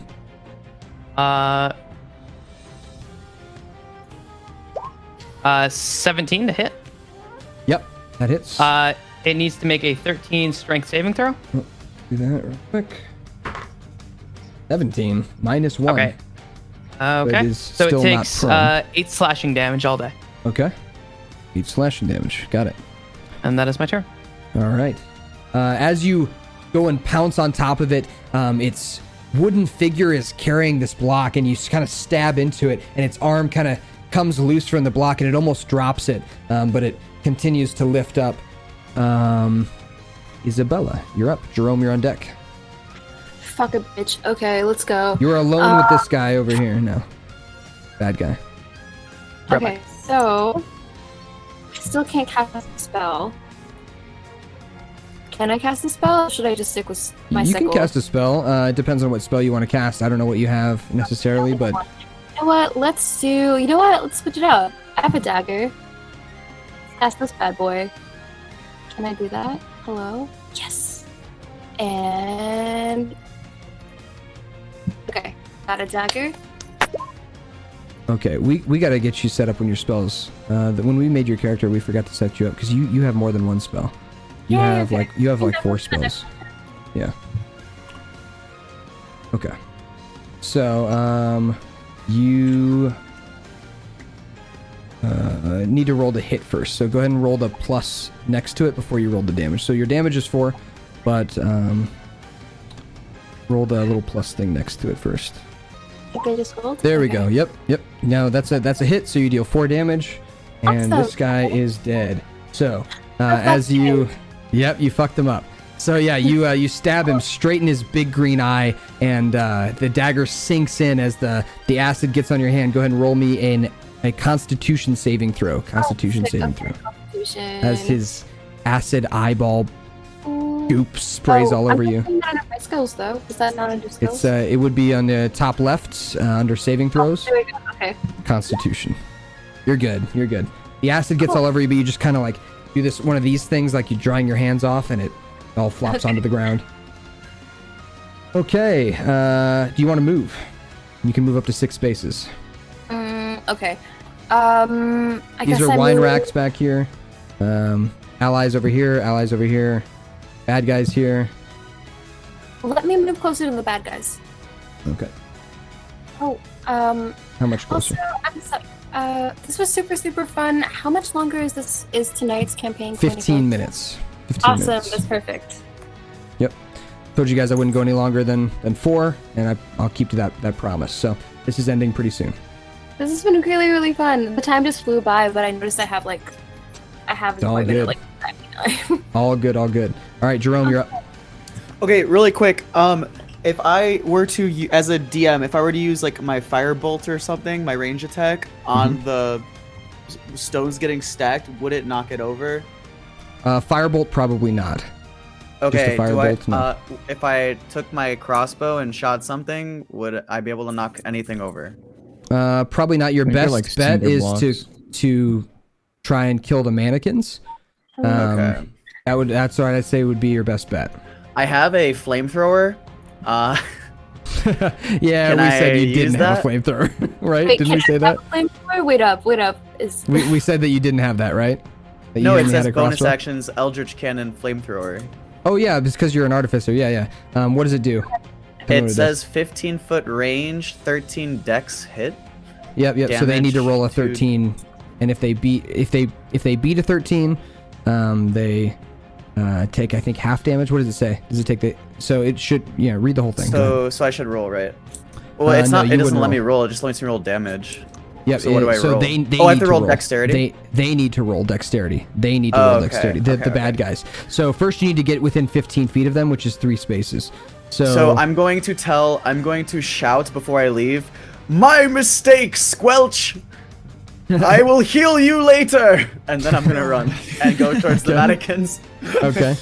Sounds good. Poor Squelchy. So you, I think, only have how much? What's your movement speed? Do you have 25 movement, My or do you have 30? movement, is that walking? Where is movement? Yeah, it should say walking. Walking or 25 feet. 25. So you're actually a little bit shorter than everyone else. You're a gnome. You're gonna need to take this opportunity attack to get there. So you're gonna need to walk by this bad guy and let him punch you or try to punch you if you want to get within 15 feet of this guy. Okay, you know what? I'm just gonna help. I'm gonna switch up and just help Pox then, and just Okay. do a. I'm going to move 3 steps to the left, and then set up a ranged attack on my crossbow. Okay, yeah, go for it. Go ahead and roll your Okay. attack. Ah, shit. That will miss. That will Yeah, miss. that's what I thought. So the bolt goes wide. All right. Next up is Pox. Nara, you're on deck. What's There you go. the mannequin that Blake attacked looking like? It is looking medium healthy. Not bad, not great. It's got some scrapes on it. Yeah, Okay. yeah. That mannequin is still in front of me, yeah? Yep. If I move, is it gonna hit me with an opportunity? If you move away from it, Yeah. you could move What's around that? it like What's this that? and not get hit. You can move it around like that and not get hit. But then this. But as if soon I as you try step to move, away, okay, yeah, the moment I move away, yeah. If I move around it though, and I try to hit that mannequin, is it gonna have advantage on me? Is it gonna get is that giving it my back? no. Nope. Okay. So from there, I have a clear shot to that mannequin that Blake's attacking because I want to hit that with an Eldritch Blast if I can. Yep. Let me roll the old Hitteroonie. Eldritch Blast. Yeah, the vision in this room. Who doesn't have dark vision? Who does not have dark vision? Does everybody here have dark vision? I feel like I don't know. Pete, Maybe- you have dark vision, yeah? I have dark vision. What are my rolls tonight? 11 an just 11. misses the mannequin. Their AC is Damn. 12, as we found out earlier. Just misses. All right. Fair enough. Anything else you want to do? No. I mean, I want to be. I anticipate an attack coming. You know what? Is that Squelch on the other side? Can I get in between Squelch and the mannequin? So as Yeah, you to could not. do Okay. All right. That's my turn. Thank you. All right, Nara, you're up. Is that mannequin still attacking Kithrak, right? This one is, That's yeah, what's and it's happening? looking like it's Okay, one hit away from death. Okay, so can I shoot it? Yep. Go ahead and do your longbow attack. 15, 15 hits. Go ahead and roll your damage. 7. Okay, yep. It you shoot Let's the arrow go. at it, and its head you hit it right in the head, and its head splits down the middle, and it falls forward onto Kithrak as it just kind of crumples to the ground, and the wood pieces scatter. Yo, let's go! Hell yeah. All right. Next up is the mannequins, who are going to. This one is going to punch Pox, miss, and then these two are going to stack on their final 2 cinder blocks, and you guys hear this this rumbling, this, and this this archway that they've created starts kind of shaking and rumbling, and you see pieces of dust and pebbles coming off the ceiling as the ground begins to shake, and you hear two voices yelling something in Goblin, and you hear, or not you hear, you see Pox, you see Squelch covering his ears and saying, "No, no, no!" And he's trying to pull the mask off his face. Out of combat, what do you want to do, Pox? What do you do in this situation? He wants that mask off his face? Mm-hmm. Snatch it. Okay, Oh wait! Can I knock it off with a sword instead of touching it? Do you have a sword? Yeah, I got something. You're a Hexblade, at aren't least you? a walking stick. You're a Hexblade, aren't you? Let me. Yeah, but I definitely have. I have to have I at least have bagpipes. You know what I mean? Like I have a crossbow. I have 2 daggers, and I have a sickle as well. Yeah. So you pick one of those and go for a roll me an attack. I don't want to. All right. I know. Okay. All right. I know what you're trying to do. I don't want. You're I don't want attacking to roll the mask. a 1, You're not attacking him. We're like Yeah, yes, because no, now I'm you're gonna make you. I'm not gonna force you into a bad situation with a 1. It's just fair not gonna enough. work. Do I just roll the sickle, or wait, which one do I? Whichever one you want. Whichever one you think is gonna be the best. How do I? There's no roll option next to it. So click the plus thing next to it in actions. So you go to actions and then go to. Oh, actions. Oh, okay, thank you. Go to actions and then click the plus thing next to it. Okay, so I don't actually have anything technically equipped. So just go to your it would equipment just and be then an click. No. Is that okay? You have Is it that equipped. allowed? Yeah, it's fine. It's fine. So go to your equipment and click on the boxes to the left of the things you want to equip, and then go back to your actions and use it. Action. Hold on. No, it's still saying unarmed strike. How do I make it equip? I'm sorry. There's a red. Box. There's a box to the left of it in equipment. Yeah. If you go to equipment, there's a box to the left. and you yeah. click on it, it should become red. And then if you go to actions, it should be there. Depends on what you equip. Oh, yep. Okay, yeah. Okay, perfect. Sorry. Yep. And then click the right. plus Hit. next to it. Swing. Yep. Okay. So with a 5, your sickle kind of just barely scratches the face of it as he's kind of trying to rip it off his face. You see actually like blood coming out from under the mask, like on his cheeks, as he's trying to desperately rip it off, and you hear him kind of squealing like. And this rumbling, it's kind of making you sick to your stomach as this whole room begins to shake. The wine bottles on the racks start falling off the racks, and that is where we're going to pick it up next time. So we will end for tonight with that little bit of a cliffhanger. All right. Thank you guys for being here. I appreciate it. I hope you guys had some fun. We'll pick everything up next Tuesday. Oh, poor Squelch. No. Yo, guys, I just want to say I'm so sorry for stabbing him. I thought he was bad. No, it was good. It was good. It broke the spell. It was good. I think you helped. You helped. I think that's okay. Yeah, you helped. Squelch had a really stupid name anyway. He's a goblin. He's still alive. Just don't tell him that. Some kids. He can still have his family though, so poggers. True.